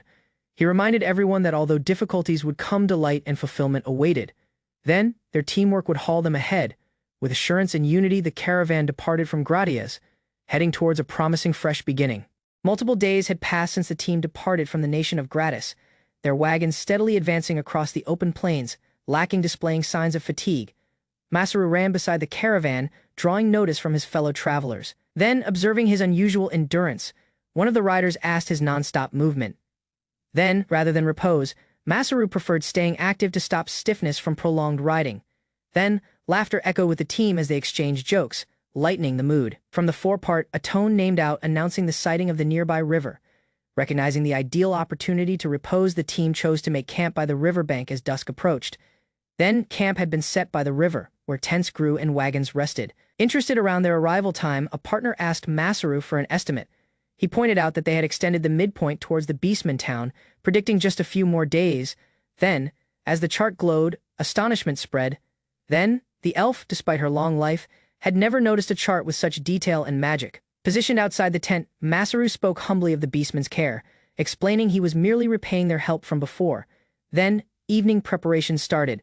Supplies were checked, meals discussed, and morale stayed high as the team readied for different days' journey ahead. As discussing meals options, Masaru proposed tracking wild birds to supplement their supplies. The team consented, trusting their skilled tracker to handle it. Then, swiftly, the elf readied her bow and received position. Then, within moments, her arrow hit its target mid-flight with precision. Her demonstration impressed the rest, who noticed how situation and technique made the difference. The target pivoted outside to be a thief bird, notorious for stealing and dropping objects just for amusement. Then, despite their mischief, the birds were highly flavorful. Inspired by this, the team chose to hunt additional. Although unsure around hitting moving targets, Zack received encouragement to hold trying. Then, Masaru proposed a solution. Use the elf's bow to enhance aim and timing. Excited, Masaru disclosed he had made a similar bow before and could help further. The elf was startled by his know-how and situation. As she tried the bow herself, its unexpectedly high strain stunned her. Then, it plainly wasn't just an ordinary arm. Masaru stated that the bow was strengthened with mithril and tailored to his strength, making the elf skeptical but intrigued. Then, realizing her misjudgment, she joked Masaru around bluffing. Despite the moment, he consented to try a shot himself, aiming towards a close-by tree. Then, before taking the shot, Masaru paused, recalling past accidents. He wanted this attempt wouldn't end in disaster once more. Drawing the bowstring with controlled strength, he freed a strong shot that sliced cleanly through several trees, astonishing everyone nearby. Then, a distant scream broke the quiet. Alarm set in as Masaru noticed he had hit something, this time possibly an individual. The commotion was created by an abrupt wolf assault on another group. Disorder erupted as folks scrambled for protection across the plains. Lone Woman was encircled, and despite their efforts, the team fought to react in time. Then, Masaru hurried in to help. Lacking hesitation, Masaru leapt within action, smashing a tree trunk within a wolf mid-lunge and shielding the endangered woman. Then, as the disorder unfolded, he helped her to her feet, urging her to escape. Despite her shock, she identified him and was hurried to safety. As fending off different beasts, Masaru saw something odd. The wolves' bodies resisted like stone. Awareness hit as his arm splintered. From a range, the elf shouted a notice. The wolves were really golems. Then, arrows and blades proved useless against them. Then, a female knight declined to retreat, insisting on gripping the line. Masaru told her to reconsider, knowing brute power by himself wouldn't work. Then, Masaru cautioned the knight to hold back just in time. She was around to strike a golem, unaware of the threat behind her. Then, abruptly, several wolf-like golems lunged. Masaru intercepted the assault with his own body, shielding everyone at the rear him. The knight remained in disbelief as she observed Masaru hold back the strong enemies. Then, the scene before her sensed unreal despite the overwhelming circumstance. Masaru fought under the weight of the golems clinging to him, trying to shake them off while still positioned. Then, panting and sore, he groaned around the ache in the torn underwear he cherished from before his transmigration. Masaru, still covered in golems, told the knight to return to protection as he kept the line alone. Fury took over once he noticed the harm to his precious synthetic underwear, one of the few matters he brought from Earth. Then, with a roar, he launched within a furious counterattack, declaring vengeance for his ruined clothing. Then, unleashing a devastating spinning strike, Masaru obliterated the surrounding golems in a single sweep, shattering them within rubble. Then, relieved but frustrated, he sighed. His clothing were wrecked, but he took solace in shouting it a Pyrrhic victory. Next, the battle. Masaru and his partner reflected on the incident. Then, they were relieved. The wolves weren't actual beasts but magical constructs. Then, Masaru recalled spending all his magic power to reinforce his body. Then, he identified it as spirit-class regeneration, which rescued him in the moment. He arrived at a tent where the rescued chief and her ally were sleeping, ready to see them again. Within, both women greeted him kindly, thankful for his actions.